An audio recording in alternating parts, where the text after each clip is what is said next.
button that I have to click that says go live. Oh my gosh. Right. You've got to be kidding me. me. Okay. All right. I think we are officially live now. Let me just try and get to our video one more time. Yeah, we're live. I can see us. We are. Okay, you can see us on the stream. Okay, good. Hello, everyone. Thank you all for bearing with us there for a moment. Apologies for the technical difficulties, as this is the first live stream we have ever done as a Reverb team. So we are still trying to get some of the technical specs worked out ourselves. But it is great to see you all. Thank you all so much for joining us here. And thanks for bearing with us for the brief technical difficulties that we had right there at the beginning. Hey,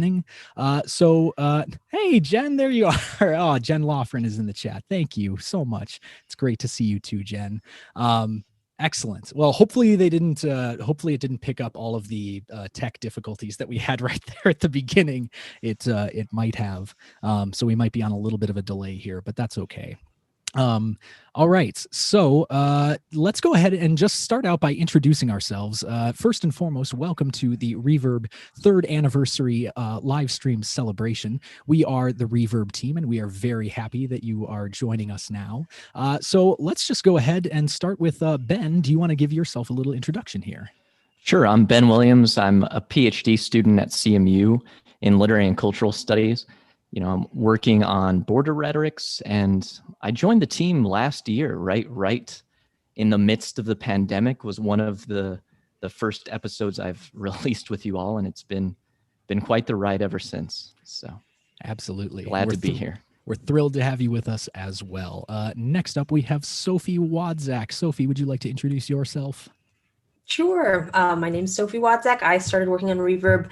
I think we decided back in 2019 when I was still teaching at Carnegie Mellon. I taught writing at the English department. I have since left Carnegie Mellon. I'm a research communication specialist for the Duolingo English test now, but luckily I still have time to be on Reverb, and I'm happy that I'm here. We are so very thankful for that as well. Awesome. Thank you, Sophie. And let's go ahead and pass it over to Calvin Pollock, one of the founding co-executive producers of Reverb. Thank you so much. Can you hear me? Yes. Yep. We should be all good. Just mic check. I'm Calvin. I'm a PhD candidate in rhetoric at CMU. And I've been here since the beginning with Alex. Working on Reverb has been a lot of fun. We've gotten to talk to a bunch of our friends in the field of rhetoric and related fields, but also, you know, people that we wouldn't have gotten to talk to otherwise. And it's been a really amazing opportunity. And I did want to just before we get started here, I was thinking a lot about the numerology of this show, this kind of auspicious occasion that's going on here. So it is 3/5, right? March 5th. Reverb is turning 3 years old. Got it. The show started around 5:05, you know, with the tech flubs. Right. And let's see, what else was I thinking about? There's the 5 canons of rhetoric, right? Invention, arrangement, style, memory, delivery. You got the 3. Thank you. You got the 3 genres of classical rhetoric: deliberative, forensic, and epideictic is a 3. You know, very nice. 3 classical appeals: logos, ethos, and pathos. I don't know if I'm timing these right. I'll wait for the next one. Okay. All right. You get the 5-paragraph essay with 3 main points, usually, which is something that we fight against in our field. But that's right. 5-paragraph essay, 3 main points. Come on, man. 35, the year of eligibility to become U.S. president. You know, so you think about presidential rhetoric, public address studies, stuff like that. Ooh, that's a good one. Nice. Some of my personal idols in terms of rhetorical leadership include musician Paul Simon, composer Ludwig van Beethoven, and film director Martin Scorsese, all 5'3". So go home. We love you. You're very special. This stream is taking place from 5 to 7 p.m. Some other rhetorical idols of mine, Taco Fall, who plays center for the Boston Celtics. He's 7'5". Bono from the band U2, 5'7". And you know who else was 5'7"? This is the last one. You know who Okay. else was 5'7"? Who's that? Aristotle. Aristotle. You know that. Wow. Color me Um, impressed. That was The internet extremely history, impressive. Sophie. That's how we know it. Oh, Wow. history. That's right. We know I forgot that about because history. he Sorry. was one of those rhetoricians whose works didn't get burned up in the Library of Alexandria or any other fires that destroyed any other rhetorician's work. So we There's do some know. great- And most rhetoricians do Portraits. say they give those kinds of stats and things. That's when they right. open up. You always give your height at the beginning of it's part of ethos, developing ethos. Yeah, part of your ethos back in ancient times, we are really being very educational here, was listing your height. That was Yes. one of the main things that made you had to have stature in the community. You had to have a physically imposing stature. That's all part of it too. So, anyways, I'm glad to be here. Sorry, please bear with me. There's gonna be a lot more bits like that. We have to make this fun. You know, it is an anniversary special. We so do. No, glad to be absolutely. here. We Party. applaud you, Calvin, for all that you do for us. Yeah. So and then finally, I'll go ahead and introduce myself. I am Alex Helberg. I am one of Sorry the to delay your introduction. That's okay. That's all right. That's all right. I'll try and squeeze my own sound drops in here before we get our first guest in going on. So I am Alex Helberg. I'm also a PhD candidate in the rhetoric program at Carnegie Mellon. I'm studying food justice and food insecurity discourses in local settings here in Pittsburgh. And more than anything, I mean, Reverb has been one of my primary pieces of scholarly work that I've kind of put my energy towards as a PhD student. And it's mostly just been really fun to just to be meeting other people in the field, and especially to be collaborating on a team project like this with some of my fellow co-producers here, from whom I take just a great deal of inspiration. A lot of their, the things that they say on the show really stick with me throughout time. And I've collected a few of my favorite clips, favorite quotes from some of my co-producers from lost audio and from found audio from our episodes that I think is really important to share with you all here. So, I mean, first and foremost, I have to hand it off to, my co-executive producer, Calvin. He taught me everything that I know about interviewing, particularly, I have some clips here of him channeling one of his interviewing idols right here. So take a listen to this. So who are your guys? Tell me about your guys. What is that thing that you do? I haven't seen any of your stuff, but I'm still interviewing you. So but that was me doing my Mark Maron impression. Your Mark Maron impression. Yep, exactly. From Yep. From WTF with Mark Maron. Absolutely. Another person, obviously, I've been really thrilled to work with Sophie Wadzak, mostly because just of Sophie's the change in Sophie's political trajectory from the beginning of the show to the end of the show. So here's what Sophie sounded like when she first joined the Reverb team. Aren't you glad we're not living in one of those communist countries? Yeah, was always really, just railing against those communist countries. But then towards the later parts of our show, she started to sound a little like this. I'm really starting to feel like capitalism doesn't make a lot of sense. So Remember that realization, and it was a big one. So, it's an important one for all of us. Yeah, political. From Joseph McCarthy to Karl Marx in two short years. Yeah. That's exactly right. And of course, Ben Williams joining the show recently, he gave me, I think, one of the best lines that I say to myself whenever I'm on the job market and I get a rejection from a job, which is this. To invoke the words of Donald Trump, rigged in all caps. That's my response to getting job market rejections. You've quoted me quoting Trump. That's precisely. All right. Precisely. Yep. Yeah, and of course. So really, you just wish Trump was on the show. I mean, we're getting there someday. He doesn't seem like he would be that difficult to get at this point. So he's the hidden fifth mic. Free time. That's right. Influences a lot of the things that we do. And then, of course, I know we have to get to our first guest here, but this was just one clip that I pulled just because I think it really sums up my whole ideology, the basis of my entire politics, and really what I want to communicate to all of the listeners of the show, which is this. Brunch is still canceled until further notice. That's my big takeaway. Don't fall into complacency because brunch is still canceled until further notice. So That's sad. I know Unfortunately. it is a bummer. All right, well, Where's your we've sound left. effect for that? I thought you were gonna have Oh that. yeah, no, I should. Wah. I don't have my goofy soundboard is a different one. So yeah, here, hold on, I'll get my. There we go. That's important. Very appropriate. That's what I All was right. expecting. Well, we should probably go ahead and get to our first guest here. So I will go ahead and admit him in from the waiting room here. Hang on one moment. Hello, John. How are you? I'm good. Good to see Hey, you, John. folks. Excellent. Hello. Yeah, it's great to see you too. Good So to see your faces. Happy anniversary. thank you. Thank Thank you you. so much. Yeah, we're so happy that you could be here to celebrate with us. Ladies and gentlemen, I would like to introduce to you all Dr. John Otto, who is a professor of rhetoric at Carnegie Mellon University, one of, I think, on both of Calvin and my dissertation committee. Somebody who we look up to a great deal, somebody who we are very, very glad to have. Thank you. Thanks for having me here, and thanks for saying kind words. Of course. Thank you too. So just to give some reference for our viewers and our listeners, we had John back on the show. I think was it in 2018, John? I could have done some research. That would have maybe been a good thing to do before. I think it was 2018 or maybe early 2019. I can't recall. It was something like that. But we had you on mainly to discuss the rhetoric or the discourse of propaganda, which you just published your previous book on, talking explicitly about some different war propaganda, how propaganda slogans are formed, and other things like that.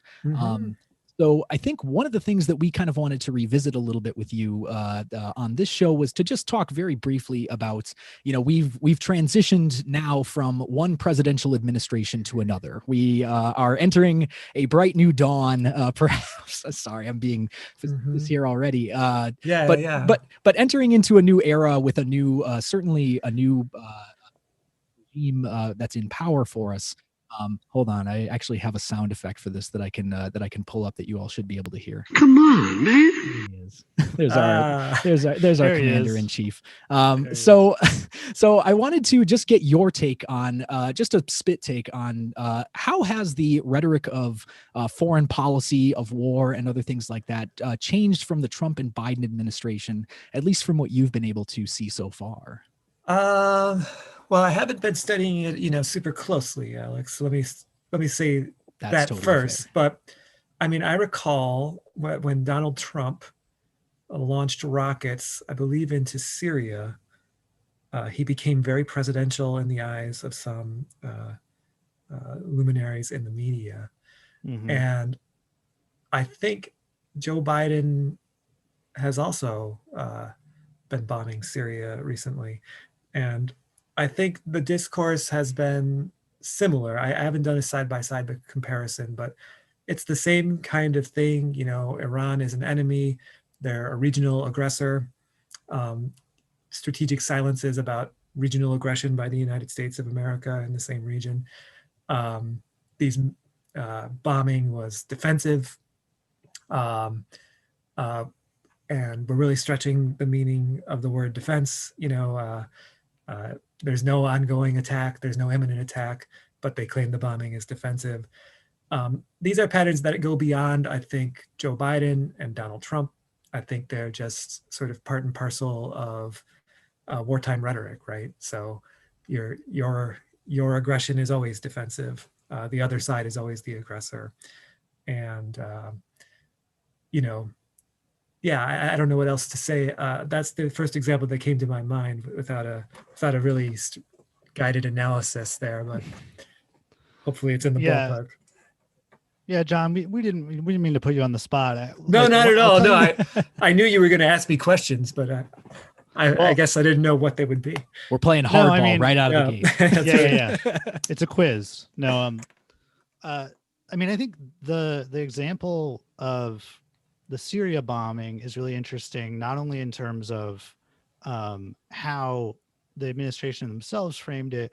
But there was this story that came out, John, I don't know if you saw it, about apparently there was a second strike that was supposed to take place, according to the media.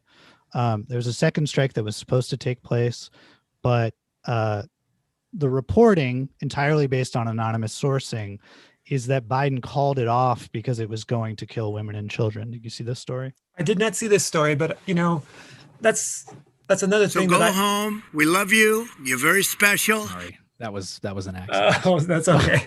That works.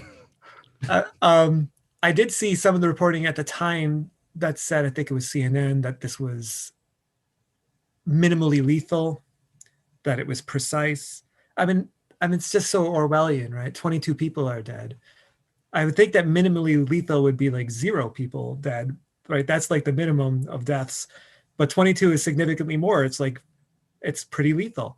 But I think it's the same kind of idea that whatever response, no matter how aggressive and deadly, needs to be construed as somehow a very reluctant, very precise, very humanitarian even kind of aggression. And I think it definitely comes through with the Biden administration. And I will say, Trump was obviously more bloodthirsty, just as a person than Joe Biden probably is. And maybe there's some truth.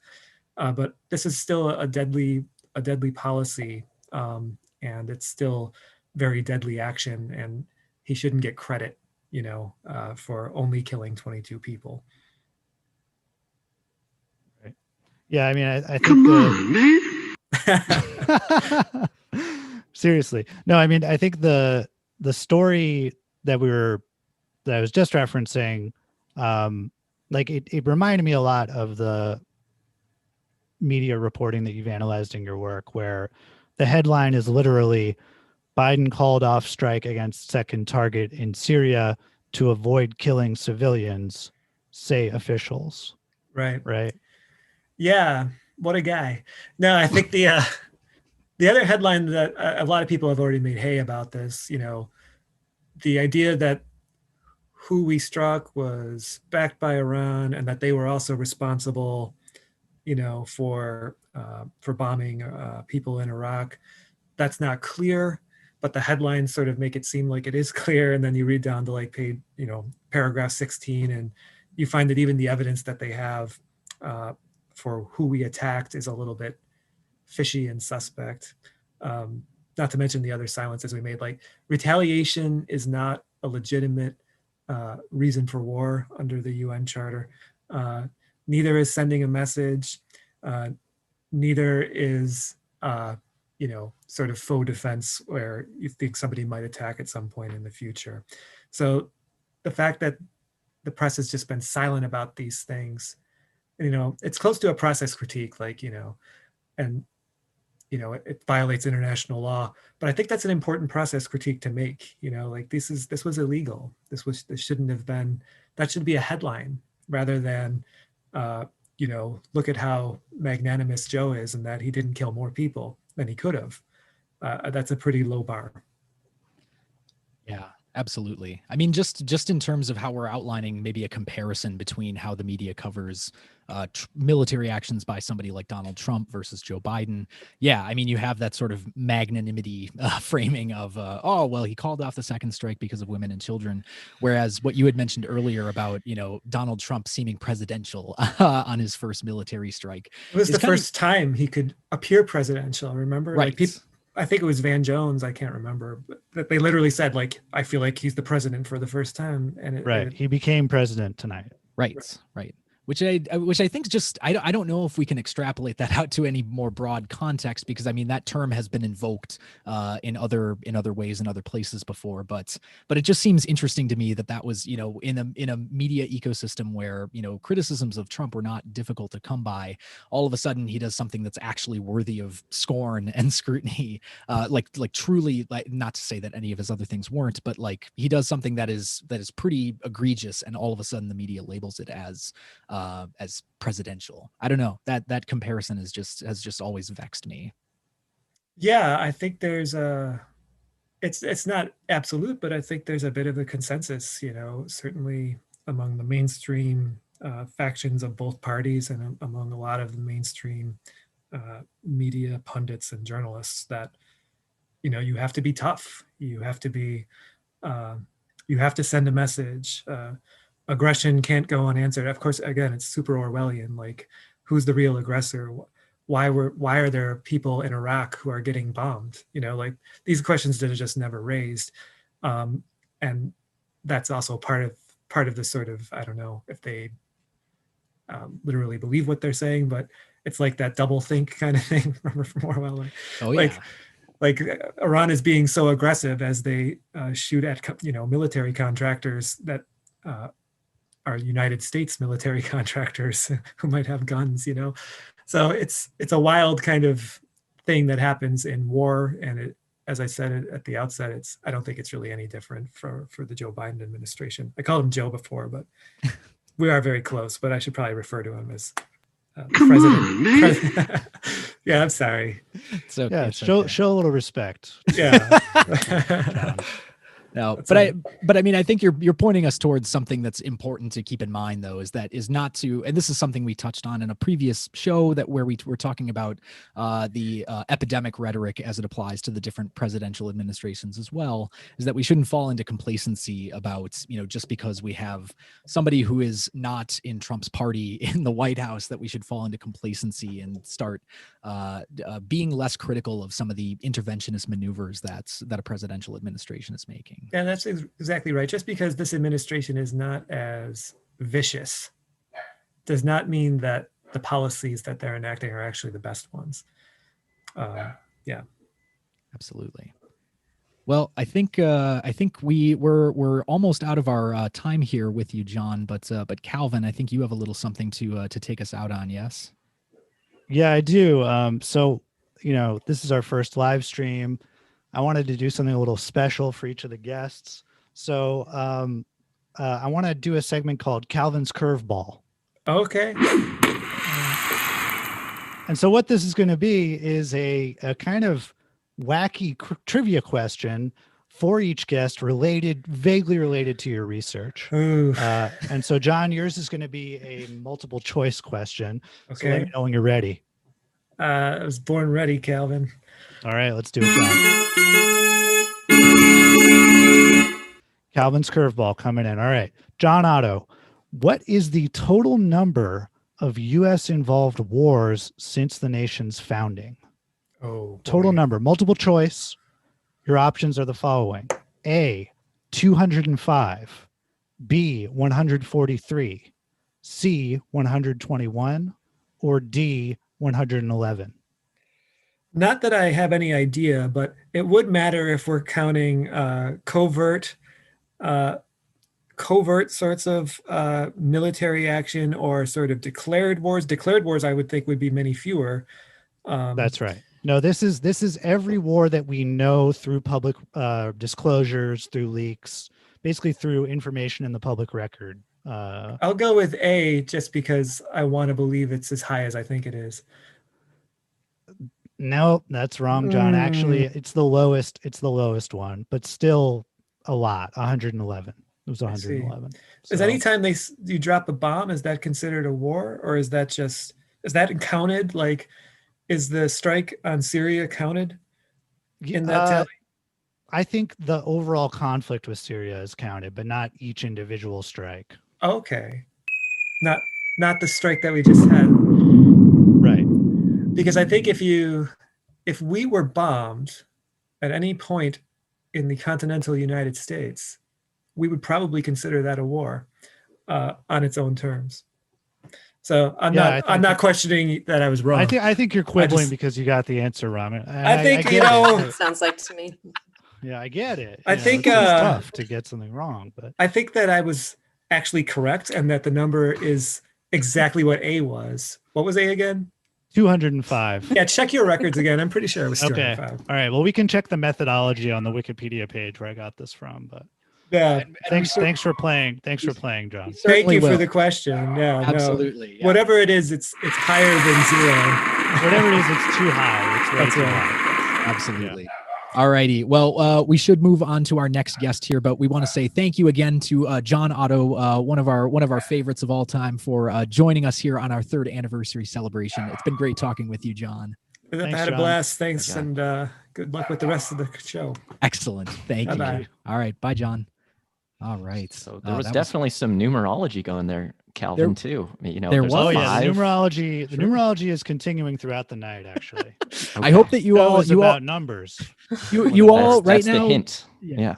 Yeah. You all viewers at home, you should have cork boards hanging up behind you. You should be plotting out every single number that we are talking about. These are all drops that you are that you should be taking note of. There is a significance, there is a pattern. You just have to look for it. Absolutely. All right. Well, we're gonna go ahead and let our next guest into the room here. Admitting him now. Jim Brown. Hello. Hello, Hey, Jim, how are you doing? I'm good. It's a little dark in here. Let me get some more light. Oh, that's you're all good. right. You're all good. I got some glare coming off a window across the street, so it's I was like gonna really say, bright. this was our fault for holding it at sunset. I have one very important question to start with. Oh yes, here we go. Can I show off my new sneakers? Oh Yes, please, please. please do. Yes. Look at these things. Here we go. Oh my goodness. Oh, hold on, yeah, let's get the camera on these. Oh man, Wow, amazing. No one else gets to see them except like me and my 2 family members, so I have to show them off. Oh It's the man, perfect opportunity to share it with the all whole of world. all of our family members who are watching sure appreciated that. absolutely. So Jim Brown, Jim, you are associate professor of English at Rutgers University. Welcome back to the show. Thank you. We had you on, I think it was the first episode of the pandemic, if I remember correctly. I went back and look. I was looking. I forget the date now because I went back and listened to remind myself of what we talked about. I listened to it on double speed so I could listen to us very fast. We sounded Nice. How did we sound on double speed? Crazier, even crazier on double Wow. speed. That's saying something. But yeah, it was a weird time capsule because we were talking about it was early days still. I think we were still trying to figure Extremely things early out. days. Yeah. And I kind of wanted to bring it back to the first thing we talked about on that show, which is one of my favorite things to sort of talk about and think about with your work is, networks and technologies and I guess digital texts that have made your life hell in the pandemic and have made it a little bit better. Yeah. Like since we last talked, anything stand out for you in terms of digital rhetoric? Well, when we last talked, I said that basically all software was making my life worse. And that mostly hasn't changed. I would say, the first thing that pops into my head recently is Clubhouse, which I'm trying to figure out kind of what it is and how. Yeah, what is Clubhouse? I keep seeing it. So when you know people like I do, you get like special invites to Clubhouse.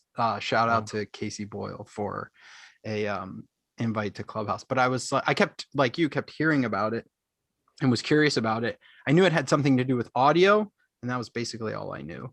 So it essentially is like it's not surprising to me that it is sort of taking off because it's essentially like live freeform podcasts happening. Essentially, there are these rooms, people meet in these rooms, but it's live, so you're like listening in live on these conversations. Has anybody here tried this out yet? No. So none of us are cool enough. Yeah, you'll get there. Just keep working. But to sort of bring it to the question of like rhetoric and some of the sort of things I would think about. So one thing, is interesting to think in terms of hospitality, because it is this sort of like roaming in and out of rooms of conversations that are ongoing. It's sort of Burkean parlor on steroids, right? So you just sort of pop into a room. They might be talking. I listened in on a soccer discussion for like 5 minutes. I was like, okay, this is like sports talk radio. Oh, this is sort of, I have no idea who these people are because Clubhouse is new and I don't know who these people are. So the hospitality piece is sort of interesting. I'm also interested in the attention piece because I'm especially interested in digital technologies that can capture your attention in particular ways while you're doing other things. Podcasts are, of course, a perfect example of this. I go for a run in the morning, I always pop on a podcast. And Clubhouse seems to sort of hit that sweet spot of attention in an interesting way, which is I can be doing something else while I'm sort of floating through Clubhouse rooms, which is not really the case if I'm like reading the Washington Post on my phone, or even with Twitter. Sure. In fact, like Twitter sort of sucks you into the sort of tunnel of attention. So I think that is an interesting thing to sort of be taking off at this moment for a couple of different reasons. But I've been interested in how networks tech captures attention in sort of partial ways.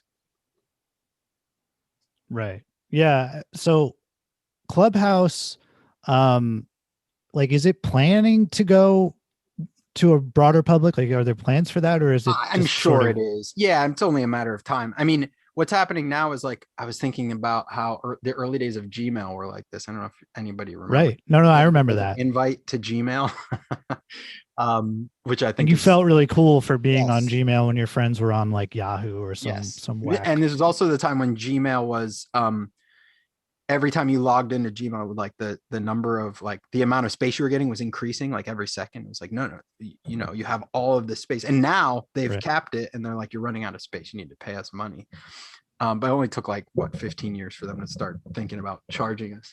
I assume it will, you know, it's like it's just like Facebook was, you know, the Ivies, and then it was just colleges and universities. And then it was sort of, it'll eventually expand outward. They have to kind of build up the coolness factor first.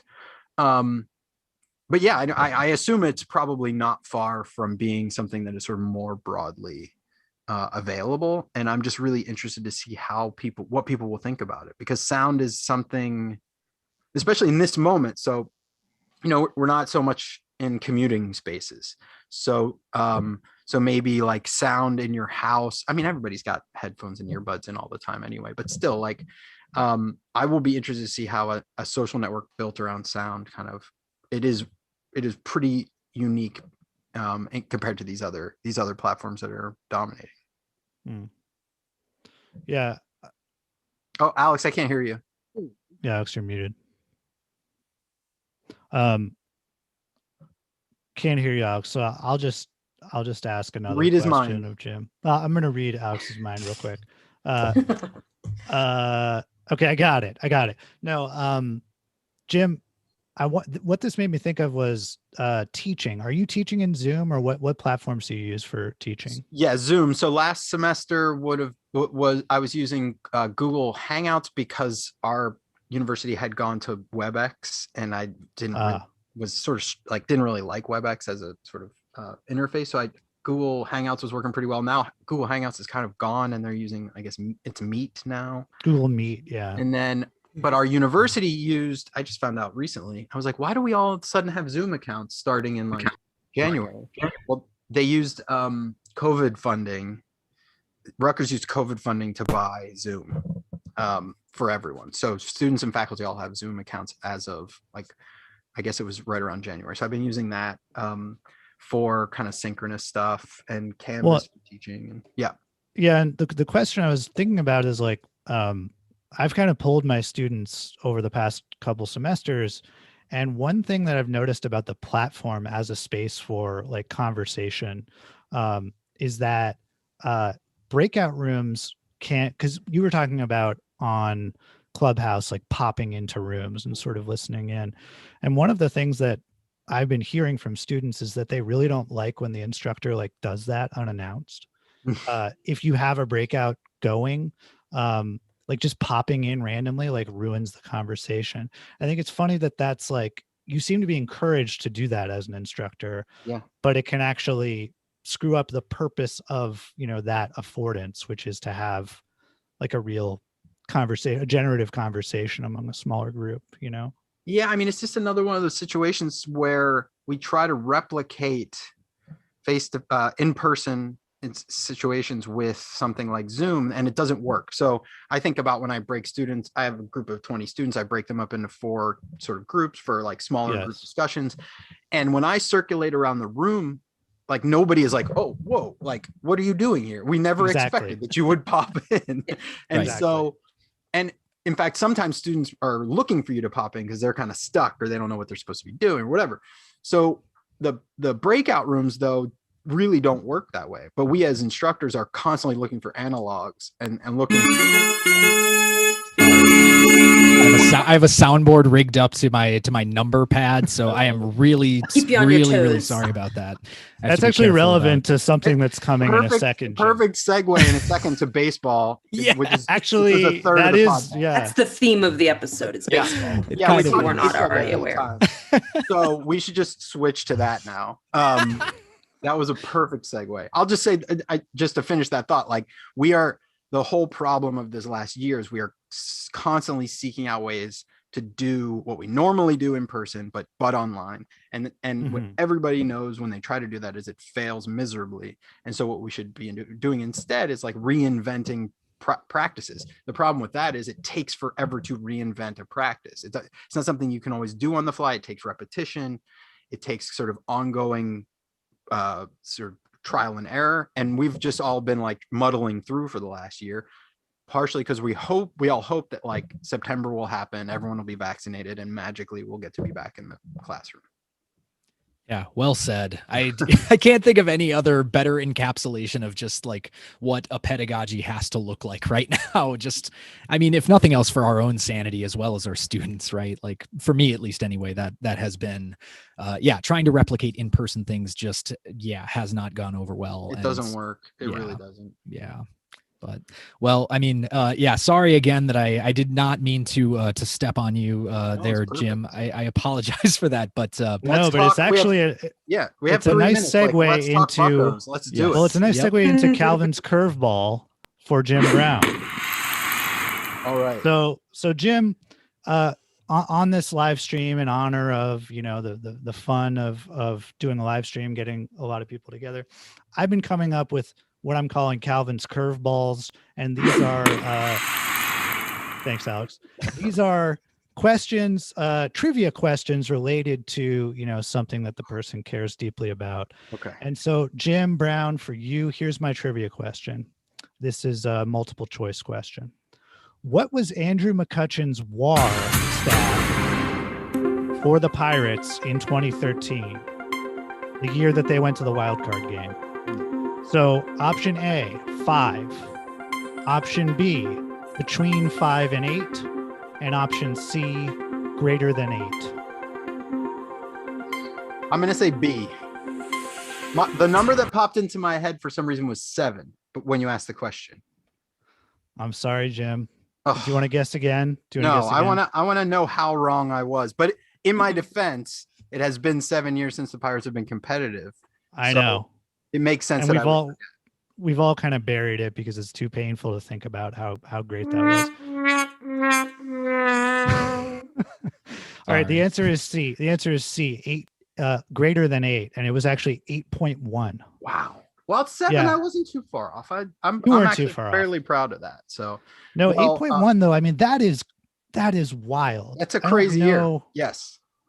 Because for people who don't know, WAR is kind of a pure representation of your value to your team. So it means that Andrew McCutcheon himself, as one player, was responsible for 8 wins that year, which I think was probably, enough for us to make the playoffs that year. Yeah. I mean, it's and it's going to be a little different this year, Calvin. A little different. Yeah. Just a Not little going to bit. be good. Yeah. Well, at least there's a plan. So I think my time is up, but I will end on a note of hope that there is a plan for the Pirates, that they're going to strip the whole thing down and pull the Astros move, hopefully. And 5 years from now, we'll be in the World Series. Well, and if you want to learn more about the divide within baseball fandom between stats geeks and people who care about narrative and emotion, you can read Jim Brown's book. There's a chapter all about it. And it's free online. You don't even have to buy it.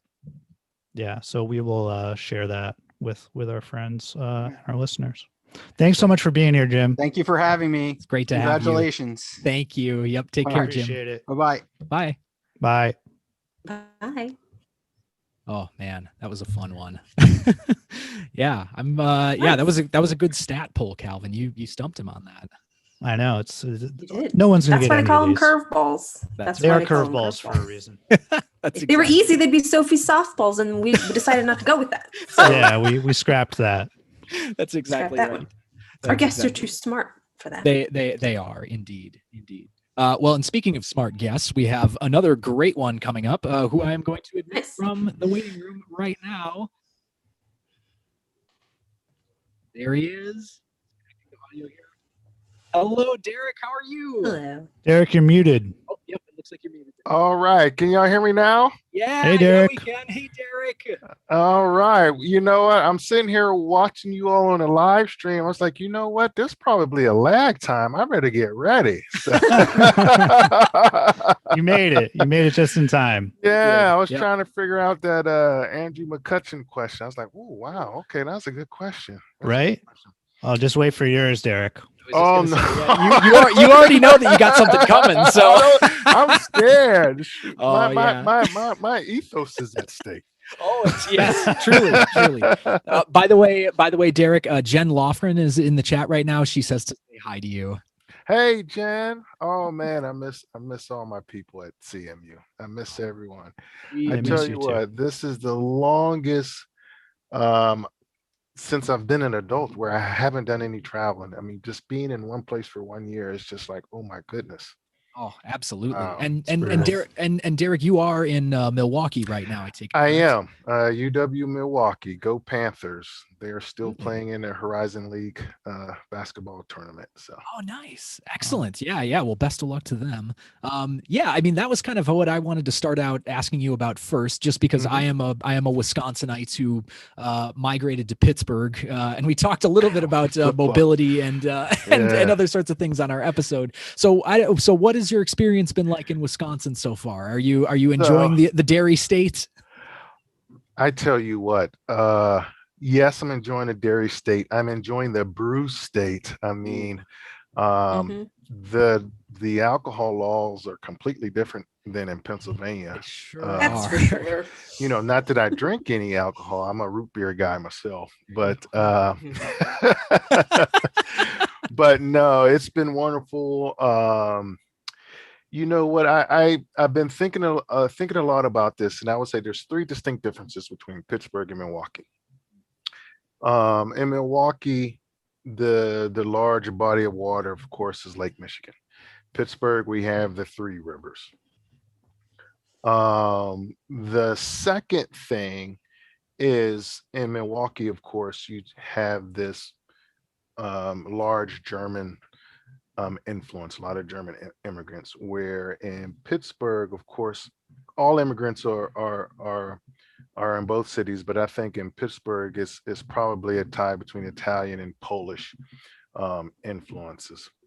And the third and the most distinct difference between Pittsburgh and Milwaukee is Milwaukee, everything is flat. Yeah, you can say that again. And Pittsburgh, it's all about hills, right? Squirrel Hill, Polish Hill, South Hills, Penn Hills, North Hills, Forest Hills. Everything is flat, so you know you can ride a bike and go for miles and not have to pump up a hill. But other than that, the cities are closely related, and a lot of similarities. So I've really enjoyed my experience here. That's great. Yeah, that was that kind of leads perfectly to the question that I wanted to touch on with you, because in the episode that we recorded with you, which was honestly one of our first, we have to dig way back in the archives to get a Derek Handley episode. Of course, you were one of the founding members of the podcast as well. So yeah, I gotta take over. I'm taking over the podcast here for a second. Okay, so okay, I go dug for in it. the archives, Alex. Okay, here we go. So we were in a conference. We were at a conference, and so I'm like the last person standing for the blog Silver Tongue. That's right. I'm the last person standing, and I'm trying to recruit people. I was like, oh my gosh, I need to find some people, or this thing is gonna die with me. And I think I cornered you and Anna at a conference. I said, look, I think it's about the 3 or 4 alcoholic beverages, and so you were Root easier beers, root beers. to We're- convince. Right. And I looked in the archives, and I think my first email to you regarding it was like August 2017.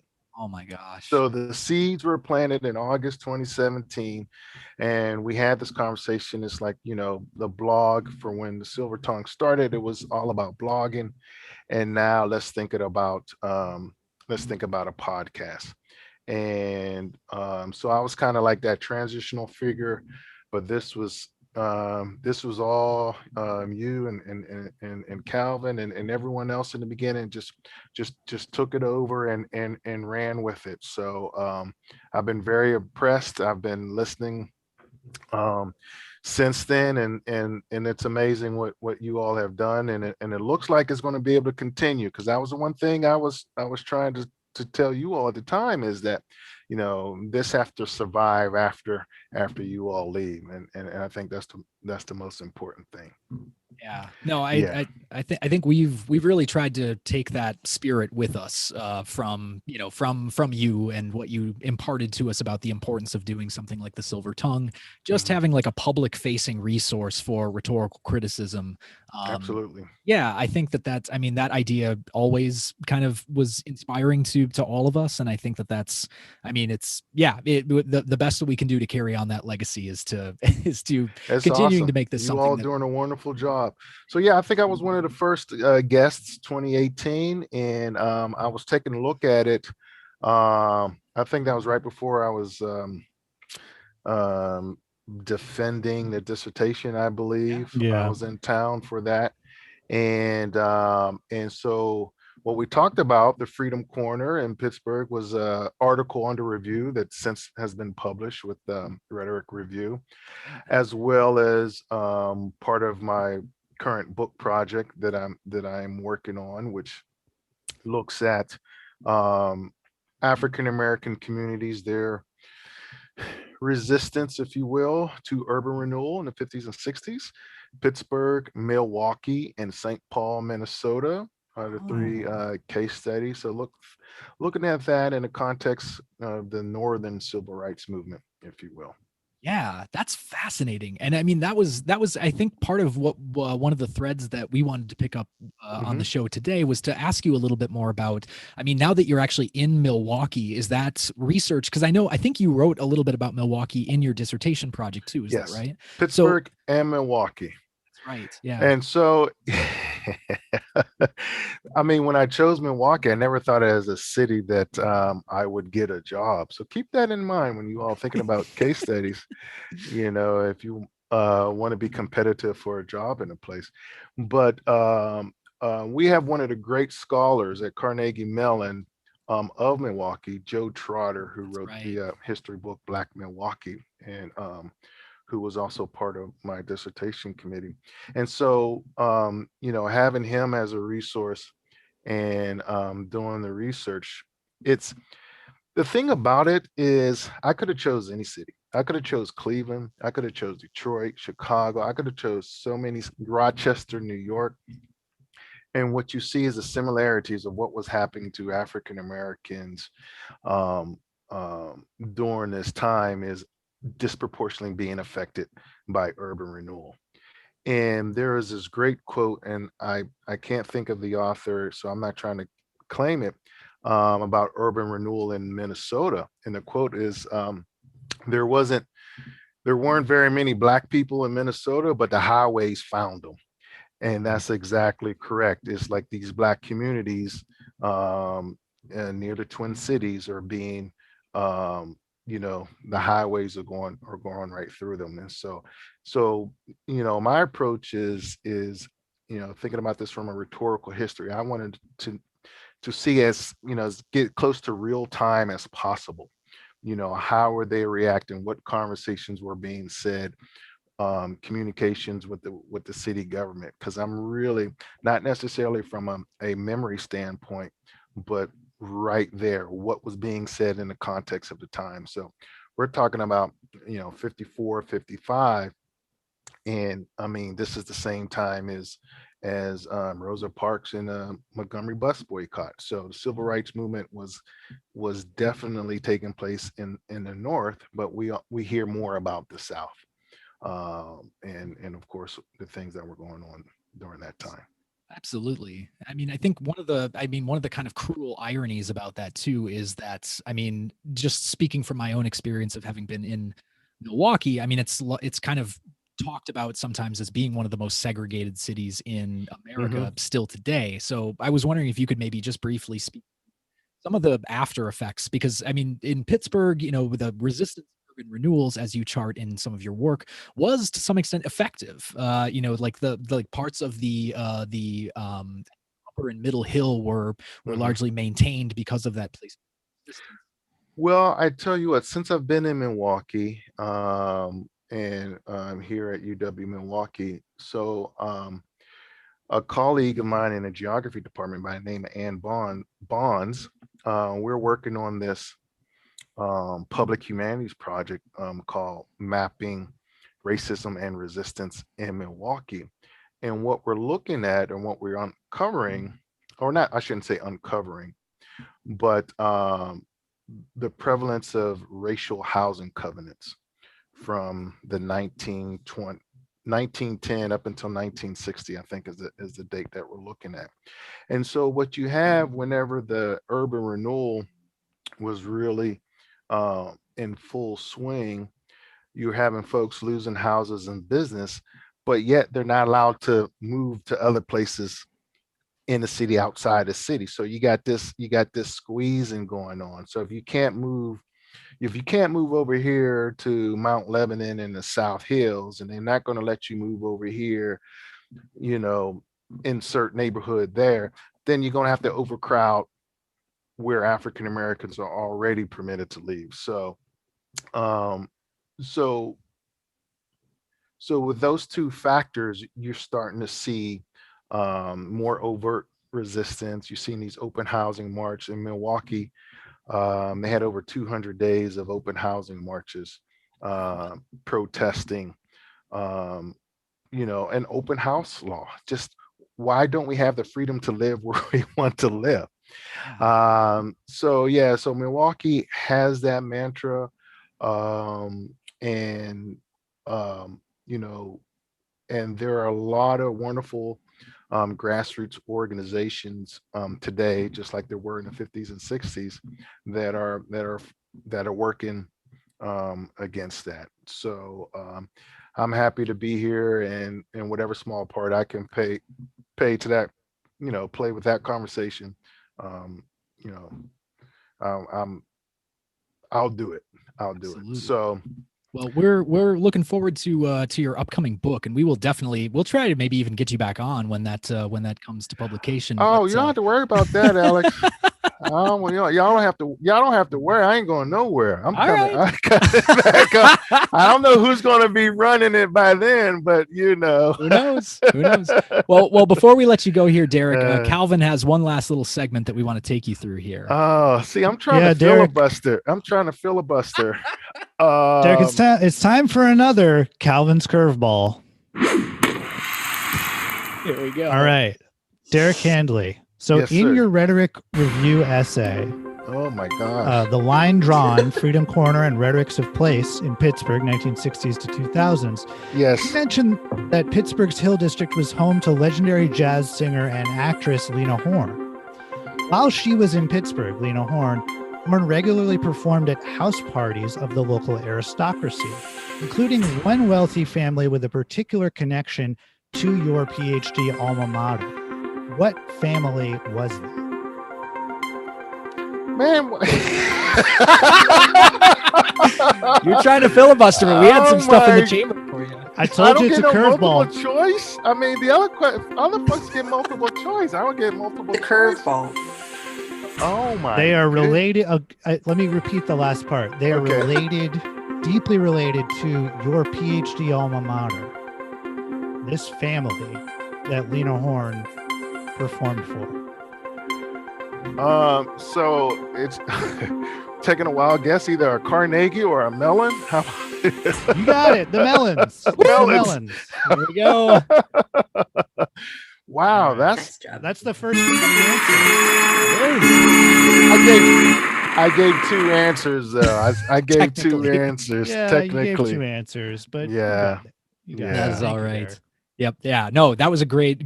No one who I would rather have get our first correct answer in the Calvin's Curveball Challenge. But we should get moving on to our next guest. But Derek Handley, we want to thank you so much for joining us for our 3rd anniversary celebration. It's been I wonderful. appreciate it. Derek. I Been really wonderful getting to appreciate catch it. up. And like I said, you all are doing great work, and I'm going to enjoy listening to the rest of the show. So Thank you. take care. Thanks, Derek. Thanks, You too. Derek. Take Bye. care. Bye.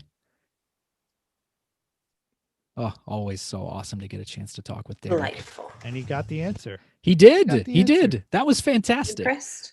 Yeah. Well, It's let's a go ahead. curveball. It is. It 12 is. 6 curve. I mean, He- it bends so much. But he just, he made contact and just like flying out to left field. It Didn't just, try to do too much. Yep. Didn't try to do Didn't. too much. It's true. It's true. All right. I'm going to go ahead and let our next guest in from the waiting room here. Coming on in just a moment. There he is. Hello, Asao. How are you? Hey, Sal. Hey, great, Alex. I'm doing great. Hi, Calvin. Hey, everybody.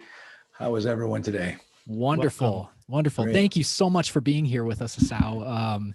So everyone, this is Asao Inoue. We had Asao back on our podcast. I think it was late 2019, I believe, when we. Yeah, I think that sounds about right. Wait, hold on. Oh wait, no, It was I'm last sorry. summer. No, it was Yeah. it was No, last summer summer. 2020. I'm sorry. actually. Time has just not been working for me lately. Time is a flat circle.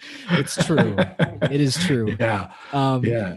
But yeah, so Asao, we had you on August 17th, 2020. Okay. It just feels yes. like late August of 2019, right? It does. It was so prescient. It was ahead of its time. No, it definitely was always a pressing issue where we talked a little bit more about putting into context some of the things that you talk about in your research regarding white language supremacy and different literacy practices at all sorts of different levels of schooling. It ended up, I think, being one of our most popular rejoinder episodes. It definitely got tweeted around, sometimes in circles that we didn't want it tweeted around in. So I apologize for any mentions that you got that weren't particularly toward. But yeah, no. Actually, speaking of that, today I got it's just the flurry has just started. So apparently, some you all have heard of the Daily Wire. Oh yeah. Yeah, they got a hold of Wire. they got a hold of my last book on labor-based grading contracts, and then had this an article, and then so now I've got nasty voicemails on my office phone. I have emails that came to me, and I've got. If you go on the Twitter, you'll see if you look at some of those. They have, done all the usual things that other folks have done in the past about reacting to those stories. They just hate the idea of respecting the labor of students. Yeah, or just equity in general. Right. Right. Yeah, that feels like they're kind of. It's what it targets. is, right? It's part of the work. But so anyway, so that's so if you're interested in an interesting story, the Daily Wire. Got it. I'll be sure to bookmark that one for right next to the Patriot Post for. Right. That's right. The best. Yeah. Yeah, maybe you could tell us a little bit about that though, right? Within this context, especially, in a virtual classroom, it's assessment, I think, has become even more fraught, right? So just what have you seen about this being something that's even increasingly more important to rely on tactics like this and strategies as educators to think about students' labor, especially now, right? Yeah, well, I think especially when we have all had to move to remote learning and asynchronous ways or hybrid versions, it has sort of opened more bare the very different lives and circumstances that students across a range of socioeconomic as well as race and gender and geographic, the very different conditions in which our students have to learn in, and that it's more tenuous to think that we can have a single way to imagine that our students will experience our courses, and then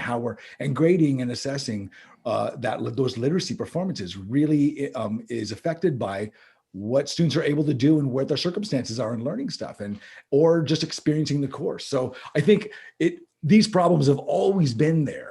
They just haven't been as clear to us than as they are now, because when you're always changing your paradigms, right? You start to realize, oh, there's all these other things I have to think about that I didn't have to think about before, because they were just assumptions that I was making before about what was right, what was preferable, what was the best thing to do or the right thing to do. And what we're realizing now, or at least what I'm hoping more of us are realizing, is that a lot of those assumptions were racist. A lot of those assumptions were white supremacist, and they reinforced the structures that had built them way in the distant past, if you will, and really not that far distant. But now, and so I think so if there's one silver lining in the eternal pandemic moment that we're in education in terms of remote learning and such, it's that it has probably afforded us a reflective moment to understand better the practices that we've been doing in the past, that we've been taking advantage of, or assuming, and that we might revisit those in a mindful and good way to be thinking about how do we change those things. Yeah, that's so inspiring to hear that, because I think you're so right on that.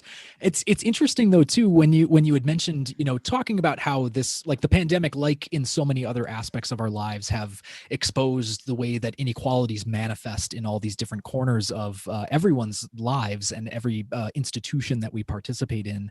There were still kind of these weird arguments coming from the right. Like there was a David Brooks column, I think, a couple of weeks ago, that was all about the school reopening debate. And we don't necessarily have to weigh into that one specifically, but it was using Black Lives Matter as kind of the argumentative warrant for why we need to go back to in-person schooling, because this is, the argument was essentially, this is the only way that we can ensure equitable learning for all, is if all students are going back to in-person education. Again, totally leaving aside the fact of like how many Black children this is going to kill if we do that, or how many of their teachers, how many community members this will exacerbate the pandemic for communities that already feel this more acutely than others.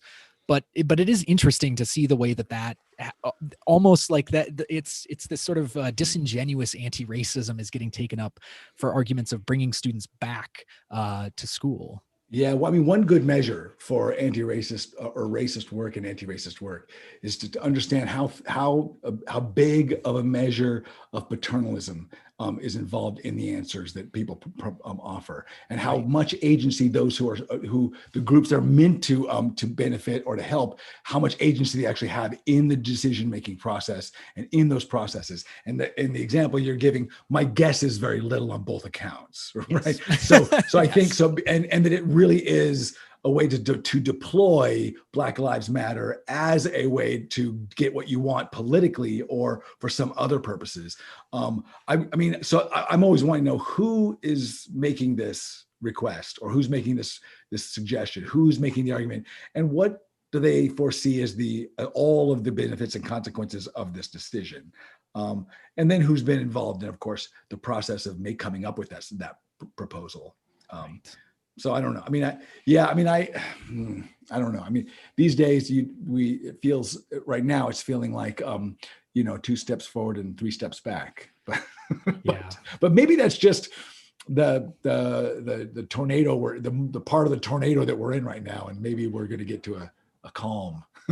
That would be nice. Dissipation. I don't know. Yeah, it would be. That would be nice. Yeah. Asao, in your estimation, do you think that like critical grammar and other sort of critical pedagogies have been embraced, a lot since last summer, since the protests around Black Lives Matter, really became a large media story? Like, is this kind of, I guess, spreading throughout mainstream academia and mainstream writing departments in ways that you think have been productive, or has it been, like you said, 2 steps forward, 3 steps back? Great question. Good question. So when I think about all the requests that I get to do workshops or keynotes or whatever, or even the informal ones that are asking, a teacher from somewhere in North Dakota wants to ask, I read this thing from you, or I've heard about this ungrading thing. Can you give me some advice on this? I always love to get those, because I love talking shop and I want to help everyone I possibly can. So I'm mindful of just how many of those requests I get, and I get a lot. So my initial answer to you is that if I think about the frequency of those requests, the frequency of how many of requests for me to do workshops for faculty, groups of faculty, universities, colleges, I think it's probably ratcheted up this last 12 months by a factor of maybe 3 or 4 times the rate. And I was already for years before, which already was quite a bit. So just as an example, workshops alone, about 8 a month now, currently. Yeah. Wow. So before it was more like 2 a month. Something like that. I'm getting, not in the summers, of course. That's not when people are, but during the academic year. So that just gives you a sense, and I'm happy that I can offer that. I'm glad that folks are interested. I do think that there is a caution we should all take when we request those things or we engage them for the first time. That is to say, oh, I want to do anti-racist work in the classroom. I want my grading to be anti-racist. So I want to do labor-based grading contracts. I think that's wonderful that you're thinking in those ways, that you're interested in that. So you want to do a workshop, but labor-based grading contracts is not by itself and in and of itself an anti-racist act. You have to understand what it means. Otherwise, you're going to reproduce all those harmful things that happen because the structures around you will get you to do it and you won't even know it. I mean, because we're all so plugged into, we are created by these systems, these white supremacist systems. So it really means we have to reorient ourselves. And so I'm not saying not doing grading contracts is the way to go, or doing it is the way to go. I'm saying that if you're going to do anything, you ought to have an orientation that helps you understand just how you are working against a system that's already unfair in particular ways, and that you're doing that work. And so that's the part that I think can get missed, because we all have, as teachers all over, we have imperatives and urges and pushes from department chairs and principals and other places that want us to do some high impact practice. And we got to be careful. That's a part of also white supremacist culture that says, you got to quantify this. This has got to be, show me your results, and we got to do this now. And we need to, and what's the practice and so forth. So I think we have to be careful with that. Again, not saying it's not important to get those practices, but it's important to situate them already within an orientation of your own as a teacher and with students that help you do that work right, and let it be flexible and change when people change, when the system changes, when the stuff changes around you, because it will. Yeah. I so appreciate that you're moving us back towards an orientation-based approach, that this is not just implementing quick fixes, but rather there are no quick fixes. Yeah, exactly. Yeah. I mean, I will say in the service of quick fixes, I tried offering to my students, I'll teach you a little bit of Greek, a little bit of Latin as a treat if you if you're good. But,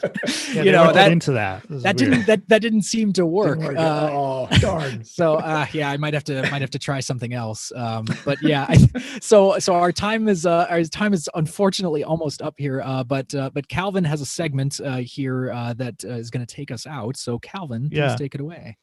So Sal, we're going to do a little thing called Calvin's Curveball. Okay.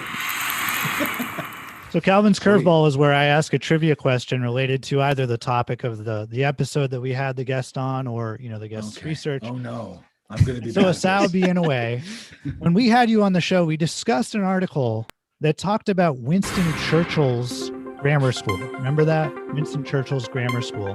Okay. Now, and it discussed Winston Churchill's grammar teacher was a Mr. Somerville, Mr. Robert Somerville. I want you to guess. I'm going to give you multiple choice. What was the name of the grade school where Mr. Robert Somerville himself studied in the English town of Kendall until 1865? Okay. So this is multiple choice. Okay. Option A, the Old Boys Association of Stramongate. Option B, White Knights Elementary. Oh no. Option C, Heron Hill. Oh my God. I love the White Knights one. That's a little on the nose. I'm gonna go with that because it's in the middle and it's also got white in it, and it's got to be probably right. White's usually right when we're talking about British people. Final answer is White Knights Elementary. Yeah. Okay, I'm sorry to say. Oh, I knew it. That is not it. Oh, It was the Old Boys Association of Stramongate, which I think is still pretty on the nose. that's pretty white. That's pretty white. yeah, very much so. When we talk about old boys, yeah, there's Yeah. it's pretty clear signaling there. That Oh, is, boy. yeah, for sure. Oh wow. Oh, that was a good You got question. close. Got close. Yes. Well, you will still get a prize for participating that we'll discuss later. My prize is always getting a chance to talk with you guys. Oh So, my goodness, thanks. Asao, it is too. always such a treat to talk with you, and thank you so much for being with us this evening. It's been my wonderful. pleasure. Thank you for inviting me back, and keep doing the great work. This is it's a wonderful podcast. Thank you so much. Thanks, We really Asao. appreciate it. Yeah. All right, have a good evening. Take care. Thanks. You too. You all have a great one. All right, bye. Bye. Thanks. Oh my goodness, so much fun talking with Asao. So much fun. He's one of my favorites.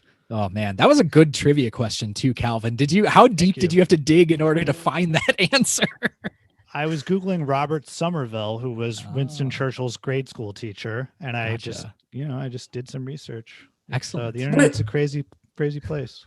But were all the schools that you listed real, or did you make them up? 2 of them were real. I made up White Knights Elementary. I just That's what I wanted to know. Yeah, no, that was a good fake out though. Clearly, I mean, you got him. You got him with the curveball. So, all right. Well, we should let our next guest in from the waiting room here. So I will let him in now. There he is. Can you hear us? Oh, I think he's still connecting to audio here. Oh, there Hello? he is. Hi, Kendall. Hello. How are you all hey, doing? Kendall. Great to see you. Yeah, great to just see hear you. you. too. What lovely Yes. faces you all have. Oh, likewise. Thank you so much for being here. No with one's us. ever said that before. I That tell people can't I be study true. horror because I look at it in the mirror every morning. Oh, Hey, get out of here. Now. Come on. Well, so for those of you who aren't Sound familiar, effect for that. oh shoot, yeah, that's right. What sound effect should I have used there? Oh yeah, shoot. I'm just gonna start doing them myself. Yeah, you should. I didn't have Yeah, my Sophie can goofy do my goofy some Foley soundboard. I'll do all of them. Come on, man. There we go. That was my yeah. So anyway, so for those of you who don't know already, we are proud to be joined by Kendall R. Phillips from Syracuse University here. Kendall was back. We had a Halloween episode, I believe it was in 2019 that we had you on for, where we were discussing your chronology of writing about rhetoric, culture, and horror, and the role that horror cinema plays within all of that. So I believe Ben has a question for you, so I will go ahead and pass it on over to Ben. Yeah, sure. So I've been thinking a lot about the conversation you all had last, and just some of the recent trends in cinema that you've noticed. I know you have a new book project coming up, so I was hoping you could tell us a little bit about that, and just what you're thinking about. And academics never like to talk about their projects that are coming out soon. Shoot, that's our whole interview. Sorry about that, Kendall. I'm thrilled to talk. Okay, Thank good. you. Absolutely happy to talk. So I have a little book that will be coming out sometime once the production people are. Actually, it's mainly the copy editors showing me that I don't know what a comma is or where to put it. That's pretty much 99% of what I get. I'm humbled on a daily basis, but never more so than when the copy editor hands me back the fact that I don't understand how MLA works. But so I have a book coming out from Paul Grave, probably titled, unless marketing decides to change it, A Cinema of Hopelessness, The Rhetoric of Refusal in 21st Century American Film. And so the gist of one chapter is about horror. There's a chapter about the movie Joker. Some of you might remember that little film that came out under the wire. No one heard of it. And then a little thing called the Marvel Cinematic Universe, also very indie. I think Stanley Kubrick did some of it. Martin Scorsese directed most of those films. Yeah, he did. Inside joke if you got it. And has had lots to say about them. Had lots. He's big out there promoting it. So anyway, sorry. Enough nonsense, Phillips. So the book is basically about what I think has been a trend in popular American cinema since at least 2008 or so, which is the kind of the ways in which negative affects, which is frustration with the system, anger at the system, feeling betrayed, have coalesced around what I'm calling kind of the fantasy of refusal, by which I mean not simply a revolution, but a no more, like scorched earth, burn the system to the ground. So in horror, I look at films like The Purge, and then Cabin in the Woods, which is a great example of that, and also not quite horror but kind of dark science fiction, Bong Joon-ho's Snowpiercer, which a lot of people missed when it came out, but has kind of come back into popularity now that there's a TBS TV show. But I think it's a slightly different variation than the traditional kind of apocalyptic horror, because it's really focused on the system being evil and corrupt and wrong. And it's not that we need to survive it, but we just need to refuse it entirely. And so I want to think about how that fantasy has played out, which I think has played out literally on the steps of the Capitol building not that long ago. Wow. Yeah, well said. I think that is really fascinating because from what I seem to remember, the early 2000s were kind of marked by, and maybe this was something that you can correct me on if this was something that was occurring more in the 90s, that it was more of the zombie apocalypse genre. Oh, obviously I'm talking in Pittsburgh. This starts with, people who are not very far away from where we are, but it starts to gain a lot of popular, that survival element gained a lot of traction in the 2000s.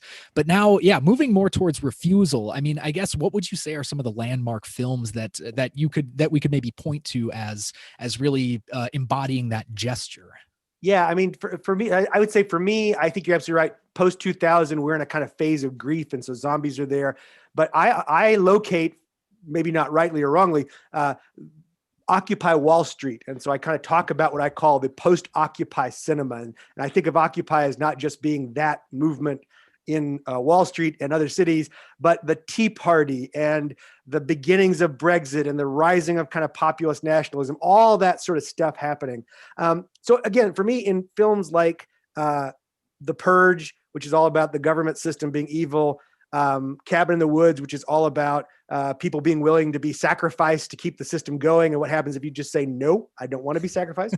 But even beyond that, films like The Hunger Games. Literally every YA dystopian movie that came out was all about some evil, corrupt them, and they must be destroyed, not reformed, not changed, but just completely refused, and something entirely different coming out after it. And for me, I think even a film like Joker plays around with that kind of simultaneously the impulse to burn the system to the ground and the kind of depressing realization that you can't really do that, right? There's not really an out. There's no exit door for this system. So that I think is, for me, that's one of the trends that's been interesting in the last decade. And I think we see it in our political discourse as well. People talked about electing Trump as throwing a Molotov cocktail into the system. And we quite literally have now seen the flames of that. And where you go after that's the tough question for us now. Yeah, I know that a film that came up in our last discussion was the film Us. By Jordan Peele, and I wonder if you have any thoughts on that as part of this trend towards cinema of hopelessness. Does it fit into that, or is it a different trend that you see? No, I think it does. I think Get Out as well. The horror films that pull back the veil and say all of the system of privilege and life that you live in is undergirded by this suffering. And Get Out touches that, but Us really dives in, which is probably why Us was not as popular, because it dove too far into the brutal reality that for every one of us sitting in our houses, looking at our computers with our lights on, we are living on the suffering of a person who did not deserve to be on the other end of that spectrum. But here we are. And I think, again, it's not like these are radically new and anybody watching can say, but what about the films of the 70s and Logan's Run and Soylent Green and blah, blah. So, there's nothing fun about saying something's new or that it's not new, but the iteration of it that's happening in the kind of 21st century America, I think really coalesces, or as I argue in the book, echoes from these political manifestations that happened around 2008 with, after Barack Obama, and then you get the Occupy Wall Street, you get the rise of the Tea Party, just this coalescing of different ends of the political spectrum, all saying the system doesn't work. Right. Wow, definitely. I think about what Margaret Atwood said. It may have been in an interview, right? But she talks about every dystopia, there's a little utopia inside of it, right? So I wonder, in your examination and thinking about this rhetorics of refusal, there is this gesturing or move toward what seems to be a critical perspective, So I wonder, even though you're looking at these negative affects, is there a semblance of hope or something that we might look to in these films as well that isn't so foreboding or ominous, right? Yeah, I mean, I definitely think so. The kind of opening chapter looks at these three films, Cabin in the Woods, and if you haven't seen it, I recommend it. As much as it's fun, metatextual, if you look at it from the perspective of refusal, it's kind of the most apocalyptic, total, final refusal. I mean, in the end, a giant ancient god's hand wipes, the screen away. So I mean, it's like refusal, just okay, game over. The Snowpiercer has, if you haven't seen that, it also ends with the giant train crashing and seemingly all human life being extinguished, except the few survivors who, at the very end of the film, look up and see this polar bear walking along in the frozen tundra that they were told had no life left. And so there's that inkling of hope. But my favorite of those three films, and I recommend people go back and watch the original Purge, is that you get this in the Purge, you get this horrible night, this family is threatened and invaded, and et cetera, et cetera. And when it's finally over, like they've survived the night, the Purge night is over, this period of lawlessness, they know that it's just 12 months until it comes back. Yep. To me, I really think the Purge is a powerful echo of that sense of, I guess I'd call it almost revolutionary hopelessness. Like, we can rebel against the system, but it's almost like Nietzsche's eternal recurrence. The world ends and tomorrow morning, there it is again, right? So right. I feel like that frustration has been building with the sense that this doesn't work, but I can't imagine what would be not this. You know what I mean? Yeah, that is really fascinating to think about. I mean, I know we should move on shortly here, but I really had a burning question because I really wanted to know how the Marvel Cinematic Universe figures into a rhetoric of refusal. If you could talk very briefly about what exactly does Marvel have to do with all of this? It might not have anything to do with this. Hey, that's for the editors to decide. I'll write about anything, right? No. So one of the things here's what I thought was interesting about the Marvel Cinematic Universe is that as much as it's about the opposite side of this, right? It's about not the victims or the villains as with Joker, but it's about the people who save it. And yet, if you watch closely, what I found particularly was the complex narratives around the notion of trust. And so if you think, again, if you're a Marvel fan, if you're not, go watch something else and I'll be done in a second. You can hear more interesting guests in a few moments. But if you look at like the Captain America, the Winter Soldier, like it literally ends with burning the National Security Administration to the ground. Like it crashes, they dump out in this kind of great Edward Snowden manner, all the secrets of S.H.I.E.L.D. They burn the entire apparatus to the ground. So the films are filled with betrayal and mistrust, betrayal by the government, mistrust of the government, mistrust of each other. And so for me, the culminating moment, the core of the book ends with Infinity War, which I still say, as much as it's easy to be cynical, and as much as most of us went to see Infinity War knowing that it was just there was going to be another chapter, it wasn't all going to end. When that final moment happened and the bad guy wins, I still remember the audiences when I first saw it reacting to, I remember the first time I saw it, and there's that moment where Thanos is smiling and the screen goes blank. Someone in the audience screamed out, "What the fuck?" Right? Sorry, I don't know if I'm allowed to say it, but anyway, it was like, people were like, our stream just got parental. We already said it's not for kids. I already checked that box. We're fine. Fudge, kids. What the fudge? Totally allowed. I think PG-13, I'm allowed one fuck. Oh no, that's right. You were using it as an example. So that was an example of it. So you're quoting somebody else. I was, so not me. Right. Totally innocent. So I think as much as Marvel is, this triumphant heroes of the norm, if you look back, I think part of what made them so appealing was that they were flawed, that they were betrayed, that they didn't trust each other. And in the end, they failed, right? At the end of Infinity, they utterly failed. And so back to Ben's question, for me, the kind of conclusion of the book turns to Endgame as what could be a path out of despair. And I find interesting resonance between this is going to sound really weird, but the rhetoric of Avengers Endgame and the Joe Biden campaign. Right? Build back better is essentially exactly what Endgame was, right? Go back in time, get the stuff, come back, build, and then try to be better. I feel like that kind of nostalgic reversal, we can go get the good stuff, bring it here, and make something new. That's exactly what Joe Biden did, and it was successful. And I think Come there on, was man. also Sorry, I Come had on, to man. drop that in there. There was also, Kendall, I don't know if you're aware of this, like a consulting company that worked on Biden's campaign that recommended he actually use like the political Avengers, like the Democratic Avengers, as a frame in their messaging. I don't know if they actually did it, but the idea was that yes, Joe has won the primary, but it's not just him, it's all of your favorite heroes from the primary. Oh, like that terrible video that was edited with all the. Do you guys know what I'm talking about? Oh yeah, Like, The final all the moment ended. Dems, right? Yep, Oh that's my right. So lord. this was very much a conscious strategy to do what you're saying. Yeah. And Yeah. it worked. And I think it worked in part because the Marvel Cinematic Universe had captured that feeling of failure and betrayal and what it was like to watch the entire government system fall apart and fail.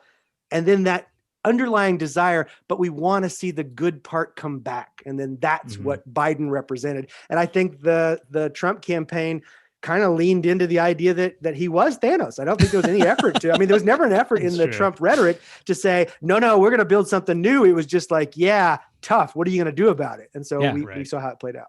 And I'm gonna snap my fingers, and then 400,000 Americans. Sorry, that's That I was, should. that was Yeah. Cut that. That was all. Yeah, We'll cut that. for It's sure, a live for stream, sure. but we'll still cut Sorry. We'll still cut it somehow. Yep. So Kendall, all night long we've been doing something I've seen it. something that I'm tempted to calling- get, I could leave this meeting right now, young man. No, Just to be no. clear. Stay I got here. Stay fingers here. poised. Calvin's curveball coming in. All right, Kendall Phillips. What was the name of the bar in the Monroeville Mall where the zombie extras from George A. Romero's Dawn of the Dead would get drunk after shooting? You got to pull it from thin air. The name of the bar, Dawn of the Dead, the extras, they would get drunk, the zombies. I'm after wrong. I'm going to say something like Zachary's or Zach's, but I'm sure that's absolutely right. The funny thing is, earlier today, I was in a conference call thing for another conference with the people that run the George Romero archive at University of Pittsburgh. If only way. Benjamin was here, I could say, Ben, you know this. And he would, You could phone a friend. You could phone a Can I friend. phone? Hold on. Adam. It's kind of a weird mixed metaphor that we have going on with the curveball and the. I was just gonna say, and the Who Wants to Be a Millionaire. Okay, I don't know, Calvin. Show me up. I resigned as a horse.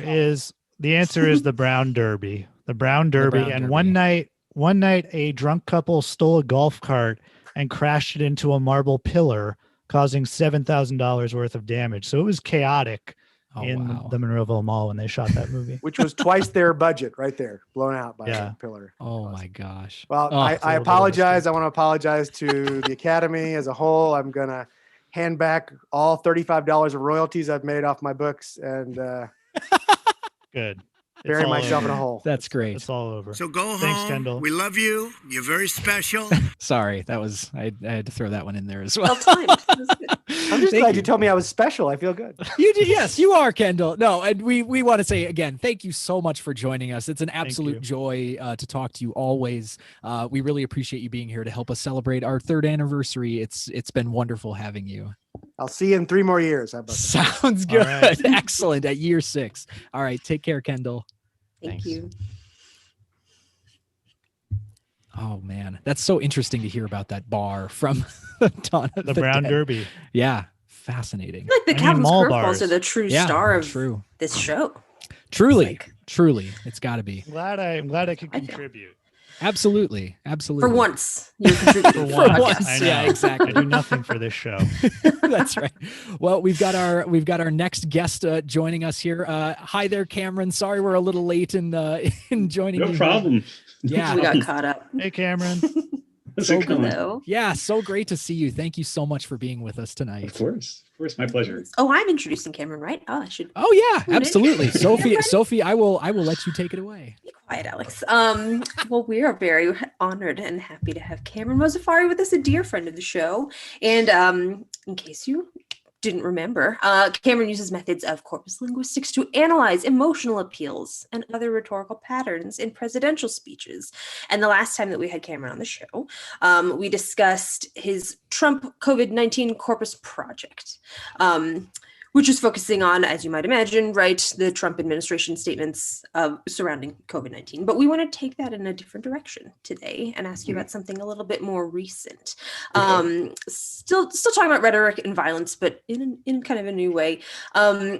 With a special respect to current far-right people in Congress. And you may recall, recently in the news, we saw Representative Marjorie Taylor Greene using an American flag to bully a member of Congress who has a transgender child. There was a video she posted on her social media of her like hanging up this American flag sort of as like a gotcha or a rebuttal to another congressperson hanging up a trans flag.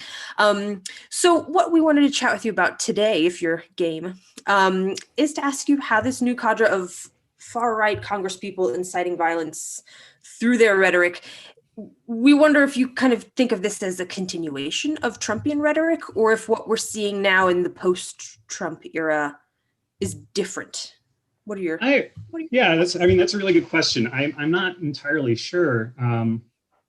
I wasn't prepared for this question, but in my feelings, it's a continuation of this kind of like politics of resentment, right? There's this kind of like feeling that people have developed from feeling resentment and this entire culture, right? So there's this it was a New York Times piece, I think, that said like the Trump rally is a rally of love and hate. It's like, I love you because we hate the same person, right? And it's this like really interesting way of thinking about yourself as a political agent, but also distancing yourself from being a political agent, right? And you kind of see that in the stuff that was happening in the Capitol too. You have all these people who are running around with their phones, taking like Instagram photos and stuff like that, as if they're not like incriminating themselves, as if they're not, part of. They're so detached, right? Because it's this feeling of resentment, right?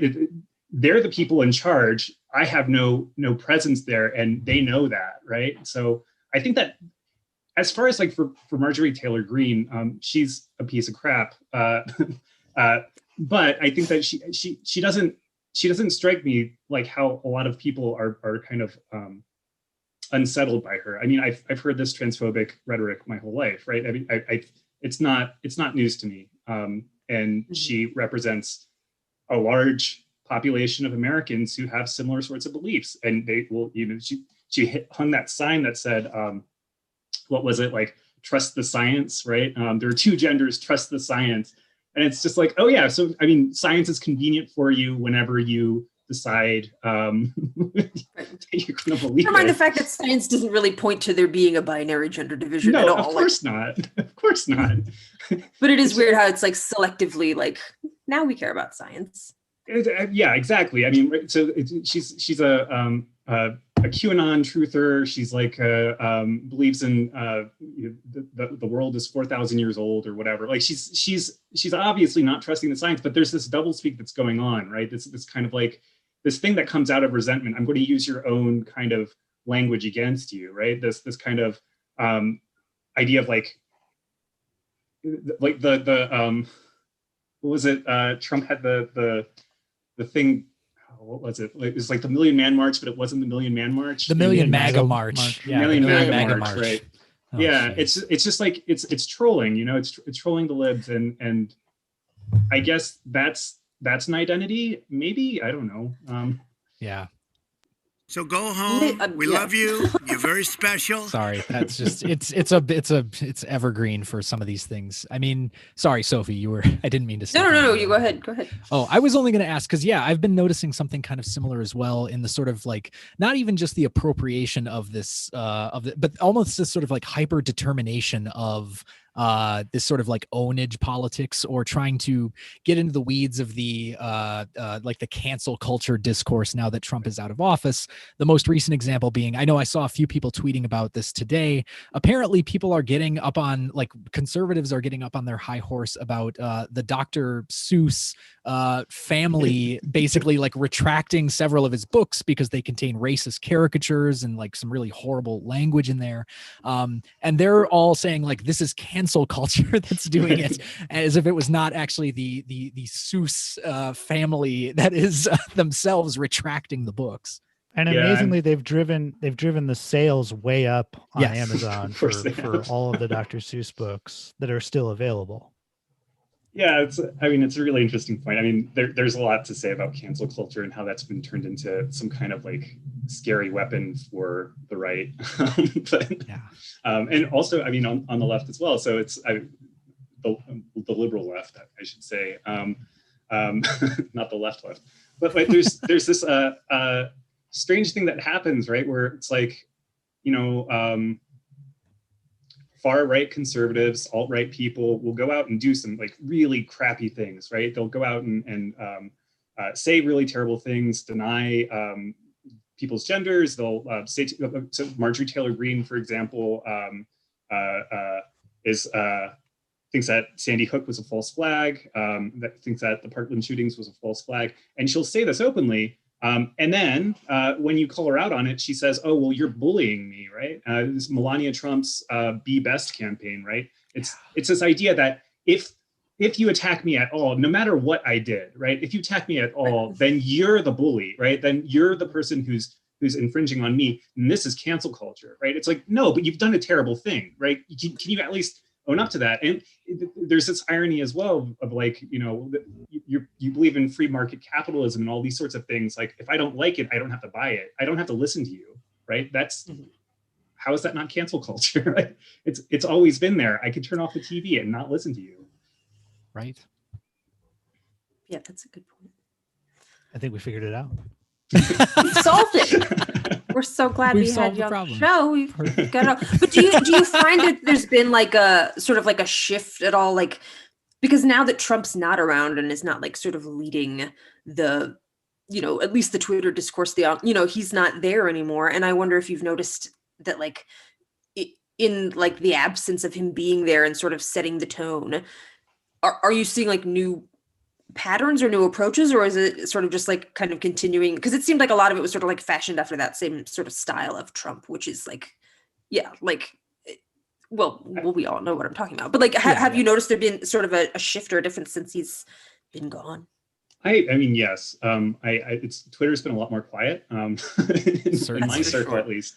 But yeah, there was a study that was done. I don't remember who did the study, but it said that I don't remember what percentage. I'm just throwing things out there. You can fact check me later. But like conspiracy theory went like way down after Trump got banned, and part of that was the move onto Parler. But it's still, I mean, like it's still an interesting thing to see if people are leaving the public sphere and entering into their own little private circles, right?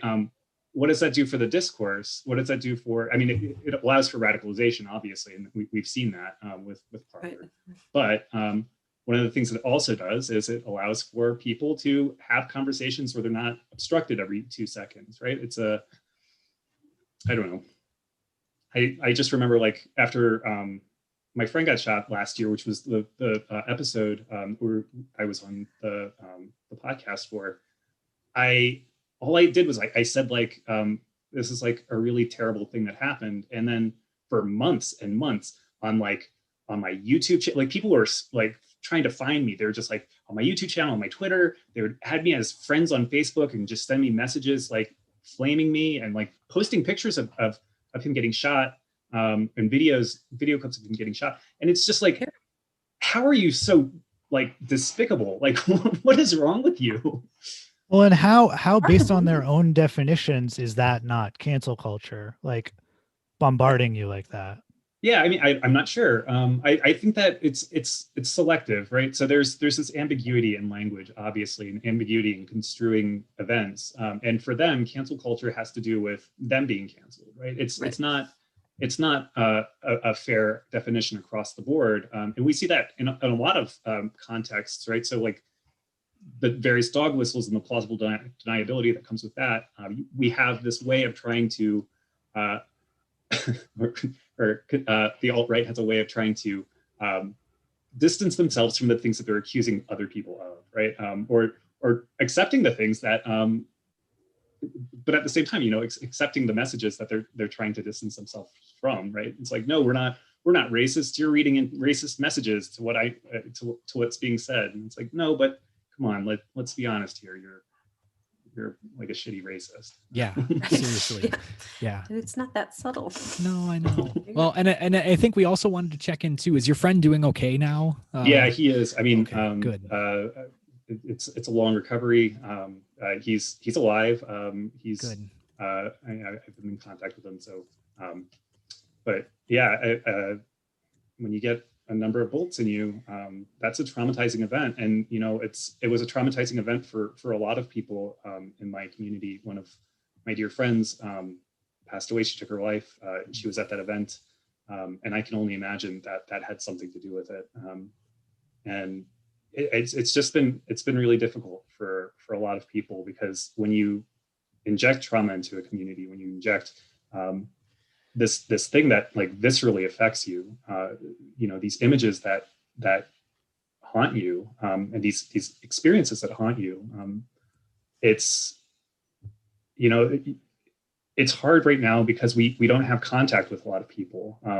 We're all in quarantine and isolation, so it's this really strange kind of event where we all feel like we're haunted alone, right?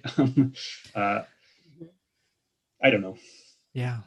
No, I think sorry to get serious. No, there. It's all right. I mean, I think you put your finger on something really important about not only just like the role of language and rhetoric and all this, but just, the way that affective energies are kind of transmitting right now, and the way that they especially can linger with us after events that are extremely traumatic like that.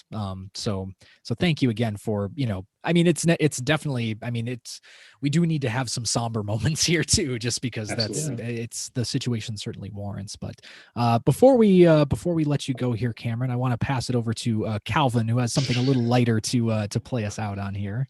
Cameron, it's time for another Calvin's curveball. There we go.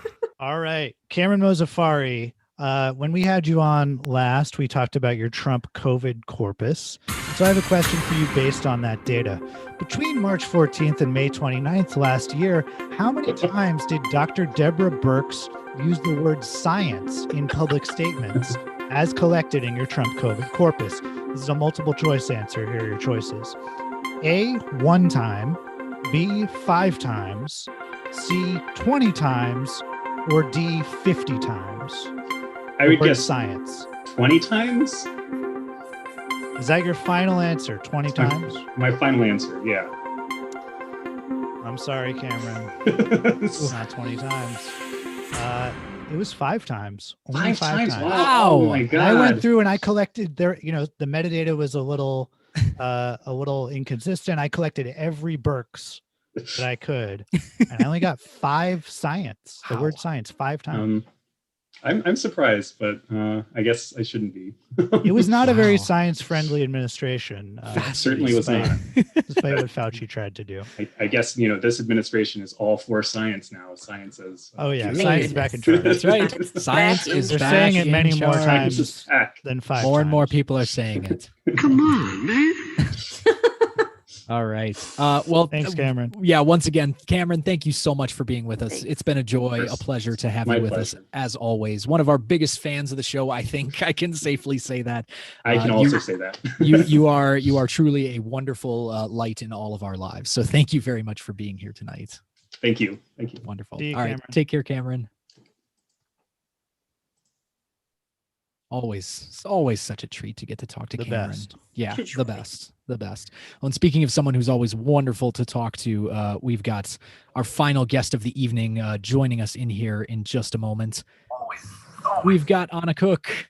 Hi, Anna. Hello. Hey, Anna. Hey guys, it's so good to see you. It's so good to see you too. Welcome back to the show.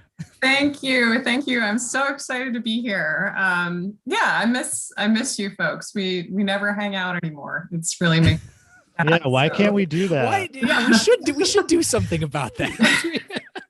Calvin, you should know if that Lucy, who is sitting right here next to me, I have to show you because it's like the equivalent of me. There's Lucy. She came. She wanted. She keeps asking me when are we going to hang out with Calvin and Elena again? She wants to know. Elena and I both miss her, so it's mutual. Yeah. And it's nice to meet you, Ben. I don't think we've met before, so. And nice to meet you as well. Oh yeah, I guess you guys didn't cross paths. That's crazy. No. Time flies. Oh, it does. It's bananas. Well, we're so glad to have you here.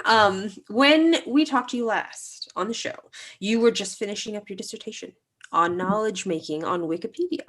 But that has since developed into a broader project on online knowledge making communities. And I was hoping you could tell us a little bit about the project and some of the other case studies you're looking at. Sure. Oh boy, talking about my project.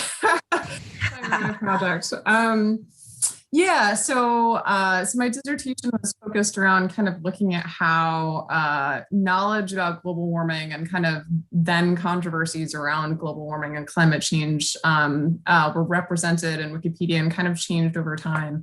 And since then, I've kind of I'm doing a book project and kind of building from the findings of my dissertation, looking at how different processes basically that shape or that I see as kind of key rhetorical and discursive processes that we might use to kind of document how online communities shape knowledge in relation to controversies that might be viewed as sort of related to or stemming from kind of expert discourses or sort of building from expert discourses. So I have kind of a few different cases and different examples. One of the cases that I was back channeling with Calvin about earlier this week is about online communities that talk about the diagnosis complex post-traumatic stress disorder. Another one that I've been kind of looking into more recently is, so there's two different ones that I'm kind of been toying around with and trying to integrate. One is about cultural Marxism and how online communities kind of engage in like a particular kind of reading practice of Marxism when they use cultural Marxism as like a sort of critique. And another is about kind of controversies around the biological basis of gender and how that relates to the way different communities interpret texts, build categories, kind of engage in sort of knowledge-making practices based on kind of circulating expert texts and then interpreting them in particular ways. So I just spoke for a really long time. I hope that gave a little bit of an overview, but no, that's awesome. I'm particularly interested in the cultural Marxism case. I mean, yeah, same here. What I think is funny about that one is that, I mean, my sort of like a layperson's reading of how that concept gets talked about online is like, usually when that phrase is being used, it's entirely pejorative.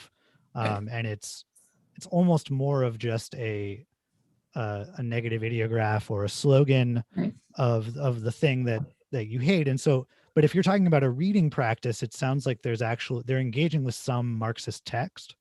Mm-hmm. Well, some of them do, in particular online communities. It's interesting because, one of the things that I'm trying to kind of track is how different communities kind of establish and enact different ways of relating to texts, like what kind of texts are legitimate to talk about, how you can read them, how you kind of collect texts.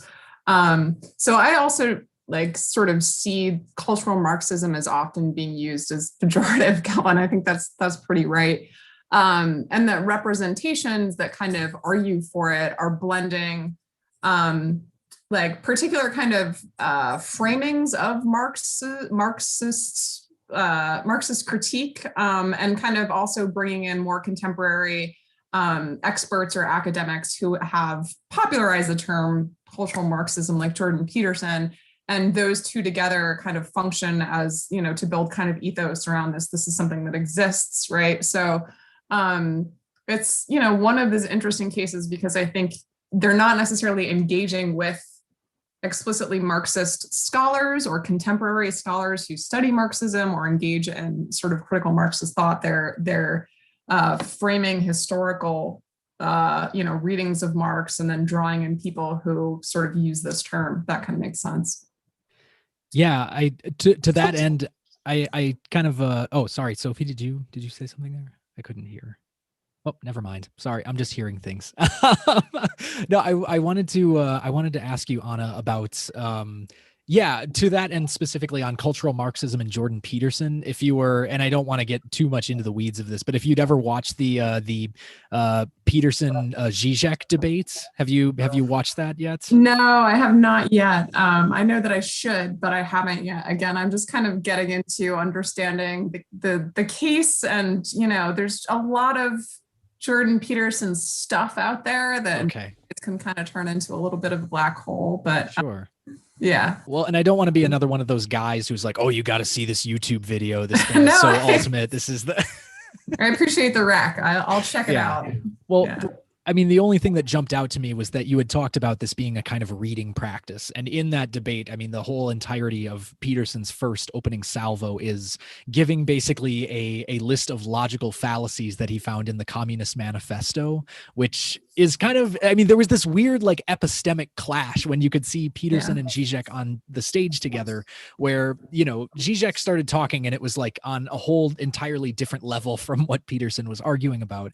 And I wonder the extent to which, I mean, this has something to do with like, online communities being kind of like insular, so that when you actually come face to face with somebody, who comes from like a different epistemic background, I think this is hugely influential in the like biological or social notions of gender as well, that there is this kind of like, that there is an epistemic conflict that's at the root of it. I wonder if that's, I mean, if you've seen that occurring in other kinds of cases that you've looked at. Yeah, well, that's kind of what I'm trying to get at, that understanding some of the sort of differences in epistemic conflicts, because I think we have, painting with problematic. Aren't you glad we're not living in one of those communist countries? I'm so sorry about that. That is, I'm screwing up on the soundboard once again. Sorry. No, that was perfect. That was an epistemic conflict between. I think it was an epistemic troll, Cal. It was. Interesting. I typed a number on my keyboard and it made a sound. So obviously there's been a lot of recent sort of public commentary and work about and hand-wringing about kind of how online communities distort knowledge, whether we're talking about the death of the expert or extremism or factionalization or and certainly, or disinformation and misinformation, and certainly those phenomena exist. And we have, in some ways, like started developing robust ways of talking about how some of those practices work, but not necessarily looking at how different communities are really, they're not just kind of disingenuously trying to distort knowledge from the academy to to deliberately deceive people, that there are actually some interesting sort of conflicts in how they approach knowledge making, how they think about a textual interpretation that underscore like what happens in terms of the knowledge that they create. I think I feel a little worried about the way that it suggests a legitimation of things like cultural Marxism, because it does get used as a pejorative term. But I do think that there's an argument to be made about kind of understanding why people get to different kinds of conclusions, or even sort of use texts. Like there's a difference between using a text as a way to interpret the world or explain something versus using a text to bolster a belief that you already have, right? And I think we need to start thinking about how some of that works in a little bit more of a detailed way. So I'm kind of gesturing in that direction by looking at how it works in different cases. Yeah. Awesome. That's really cool. Yeah, thank you so much. Go ahead. No. You go ahead, Anna, because I think the floor is yours. You were going to lead into probably what I was going to as well. Well, I didn't know. I know we're coming up the end of the time, but I did want to, I did want to kind of. Honestly, I'm just trying to avoid Calvin's curveball, so take control of this conversation. It's still coming. It's still cannot escape. You can't avoid it. But I was actually listening to one of the earliest conversations that we had, because I was, sort of involved somewhat a little bit, and yes, you were. Oh, you big time. We had that conversation. I think it might have been in the first episode about kind of why a rhetorical podcast and what is the value of the humanities and what is the value of kind of this kind of form of public scholarship. So I would love to hear, you know, the Reverb editorial team's take on that question now. Like, what do you see as the value of what you're doing? How has that changed over time in the last few years? You know, how does it relate to your work? What tips do you have for people who want to be the next Reverb or follow in your excellent footsteps about how to do this well? Thanks, Anna. Really appreciate it. That's very kind. Thank you, Anna. Yeah, I think we should all probably get a chance to answer this one. Yeah, I mean, Ben, do you maybe want to get us started? Sorry, I'm going to go ahead and throw off the responsibility of answering first now. Well, you know, I think it's a question I think about quite frequently as an educator, right? And, you know, so often you're in front of this classroom and you're really curious about the value of this, right? And you're thinking, what is the material difference that you're making in a student's life? And with rhetorical criticism or thinking about criticism more generally, for me, I think it's engendering moments of insight or potential for insight in the same way that you do in a classroom setting.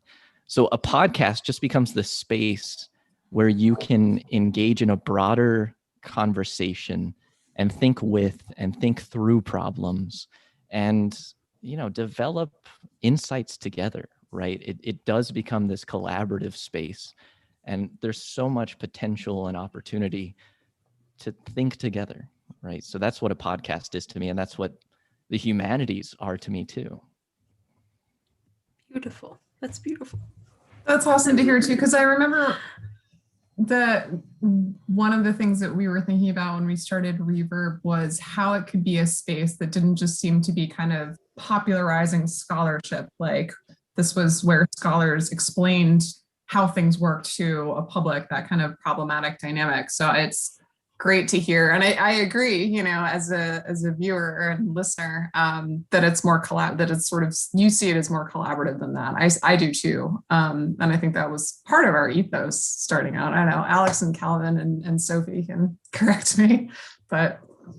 No, I think you're definitely right. I mean, Sophie, do you want to go ahead and say a few words here as well? Well, yeah, I mean, I think, you know, obviously I'm coming at this slightly differently from everybody else here because I don't have a PhD and I'm not working on a PhD, but I think that there is like a lot of value in having something like this that's like, can kind of be in two worlds, right? Like you don't have to be pursuing a PhD in rhetoric to be able to appreciate the conversations that we have on Reverb. And I think that we make a concerted effort to not necessarily like just popularizing research, but just, you know, talking about things that matter to people. And I think, you know, there's nobody who's invested in the humanities that doesn't deeply care about these conversations and these things happening. So I think that, you know, I love podcasting as a medium. I think it's very accessible and it's a great way to like bring people into a conversation that if it were happening only in a classroom or only in a journal, they would feel like that is not for me.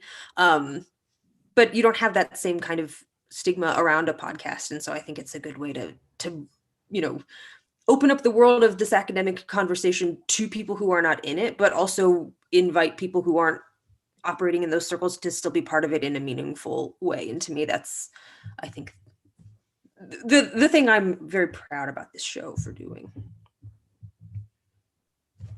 Yeah, I feel that. Yeah, as you should be. Yeah, I mean, I can piggyback back off that because like I totally agree about the kind of distinction between journal level discourse or you know, academic books, like just kind of academic publishing generally. It tends to close off the kind of collaboration that Ben talked about and just sort of like public accessibility generally. And so I think something that we've really tried to stay mindful of is that we need to take time to explain concepts. We need to take time to, you know, instantiate concepts with really rich and like currently relevant examples. Of course, that's biased by like what we are mad about at the time. Like I will totally admit to that.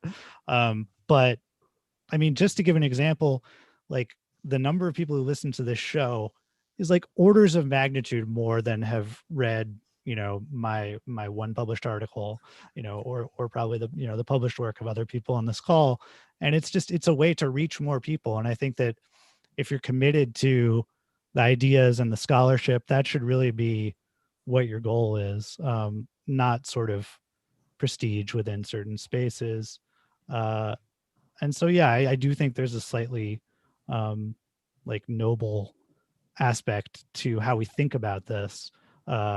Maybe it's a little self-congratulatory in that regard, but like I know lots of people who have entered into academic discourses that they wouldn't have without this show. And then the only other thing I wanted to mention is that I also see this show as a really important way to talk about activism and to actually think about the role that these sort of highfalutin academic concepts can play in thinking through activism, talking to activists. I think one of our best episodes is the episode that Sophie did with another activist, you know, in the reproductive rights space. And I think that, you know, doing more of that kind of content is really important for us and is something we should think about. Definitely. Yeah. I would echo all those sentiments and say, you know, specifically, I mean, just to kind of to go back to what Anna was talking about. I mean, I want to first issue a correction. Anna played a hugely foundational role in the creation of the podcast because specifically because it was Anna's idea to do a podcast in the first place. Derek Handley, for those of you who have been listening a little bit earlier on this stream, talked about how I think it was, I can't remember if it was at a conference, or my memory is that it was a happy hour that CMU graduate students were having at the Sharp Edge in Pittsburgh, which that sounds right to me, Alex. Yeah, that sounds right it was to the me. Sharp Edge. Yep. And so we, you know, all being a few drinks in, you know, Derek is of course cornering Anna and I, trying to get us to continue the Silver Tongue as a project. You know, this the blog that was run by CMU graduate students previously to do written rhetorical criticism, and Anna was the one who said, you know, what about why don't we just do a podcast? Why wouldn't we just do a podcast? And I remember specifically what you had said was that you wanted to transmit the feeling of having a really invigorating intellectual conversation over drinks, and that is kind of like the ethos that we should strive to accomplish there. And I mean, whether or not, I mean, we obviously we've tried to cut alcohol out of most of our production sets and everything, but I think that, I mean, largely what Reverb has meant to me for the entire time that we've been doing it it's always been about actually connecting with other people to do scholarly work. Because I mean, to me, it always feels so much more lonely and alienating and isolating just to have to sit in a room and write something. I mean, it can be a very invigorating social experience. You're engaging with other people's ideas somewhat implicitly, but I mean, yeah, it's I don't want to go into the cliche that like the true meaning of the journey is the friends we made along the way, but it is like truly the great joy of being able to do this podcast and really keep me engaged in wanting to do scholarship has been the relationships that I've had with my co-producers, especially, but with everybody who we've gotten a chance to connect with, you know, scholars, activists, you know, people who have just reached out to us through emails and said that they like the show, that it feels like they are in a room having a conversation with some really good friends who are talking about really, really damn interesting things. And I mean, I think that more than anything, that's, you know, that's what I want to do with my scholarship, if I could set any goal for it. So. And I want to also mention that I think Anna came up with the name. Am I yes, wrong about that? Anna did come up with the name Reverb. Let this be a let the record show. You sold yourself short when you came on here. I mean, I never actually generated any content, and I feel like, you know, I maybe brokered some stuff. I did some ideation. It was really just, you know, bringing people together who would actually the labor and make the goodness. You're holding the puppet strings. You are. Our They're Reverb, merely I mean, your our puppets. Squarespace website still reads, the original hosted one reads Anna-cook at squarespace.com. So Does it really? It does really? indeed. It does indeed. We may just leave it that way as a memory of you being the cornerstone and the foundation of our podcast. So Well, I did wear my red and black and I was going to point that out. I appreciate the page. the reverb color of the website. Thank you for the branding. Truly. Yeah, but no, I think you guys have really done an excellent job doing exactly what, I mean, in my, again, humble listener's opinion, of making rhetoric and scholarly concepts about language and culture and politics accessible and interesting and funny and engaging. And, I think that's one of the big hurdles for public scholars and for kind of like making this live, is that it can be real dry. It can be real dry, but you guys are, or you folk, are something that I think people really can engage with and appreciate and value. And, I also think that I personally appreciate your selection of examples that you find funny and illustrative, Calvin. So I think it's cool that you have a personality and stuff that, you gravitate towards, but, I appreciate, so I just wanted to say that just so you know. Some of them it might be a little dark or, come across as having a particular political point of view, but I think we own that, Yes. we kind of put it right out there. Like, this is how we feel about this topic. And here's an example of why, Yeah, definitely. And so on that note, I think we have to go out where we've been going out the whole show long, which is with another edition of Calvin's Curveballs. No. I was just going to say, the one thing you can cut out is the baseball theme. That really needs to go. Oh, no, that is not going. Oh, no. So Anna Cook, we got a Calvin's Curveball for you coming at you. Oh, boy. Okay. All right. So this refers back to your research on Wikipedia. According to its manual of style, what is Wikipedia's policy on serial commas or Oxford commas? They believe in guess. Oxford comma. They're pro-Oxford comma. You think they're pro Oxford comma? Is that your final answer? Comma. That is my final answer. That is not correct. Listen, Listen, terrible averages. What are you I think you're going to find this. No. I think you're going to find this so Wikipedia. What are you thinking? That is a The answer curveball. is that editors may use either convention, so either a serial comma or Oxford comma or none, as long as each article is internally consistent. Okay, that's fair. That is consistent. They're like that about a fair number of their stylistic policies. However, Wikipedia, I think it's a huge bummer. it's a tisk for you, because I think that's really a detriment to clarity. I agree. Oxford comma should be mandated. So I guess you don't know as much about Fully Wikipedia agree. as you thought. I Oh, jeez. I had faith, I really just had faith that they would follow and adhere to what I consider to be gold standard editorial rules. And I'm actually really crushed, Calvin. So I think you have to. It's terrible edition show. I think you should do some new, darker research into Wikipedia. The problems. the problems with style. I would actually love, not to sound terribly nerdy, but to do a corpus analysis of variations in stylistic elements across Wikipedia and how they show up and why they show up. I think it would be fascinating, but that'd be quite the undertaking. Lots of comma hunting. I'm not sure. Let's work on if it. any of you want Source that labor to somebody else as well, just like you did with the podcast. Just get Yeah. See, I'm trying to plant it right now. I'm hoping that you guys are gonna pick up this I'm research. gonna get right on it, and I'll report back to you once I've done that.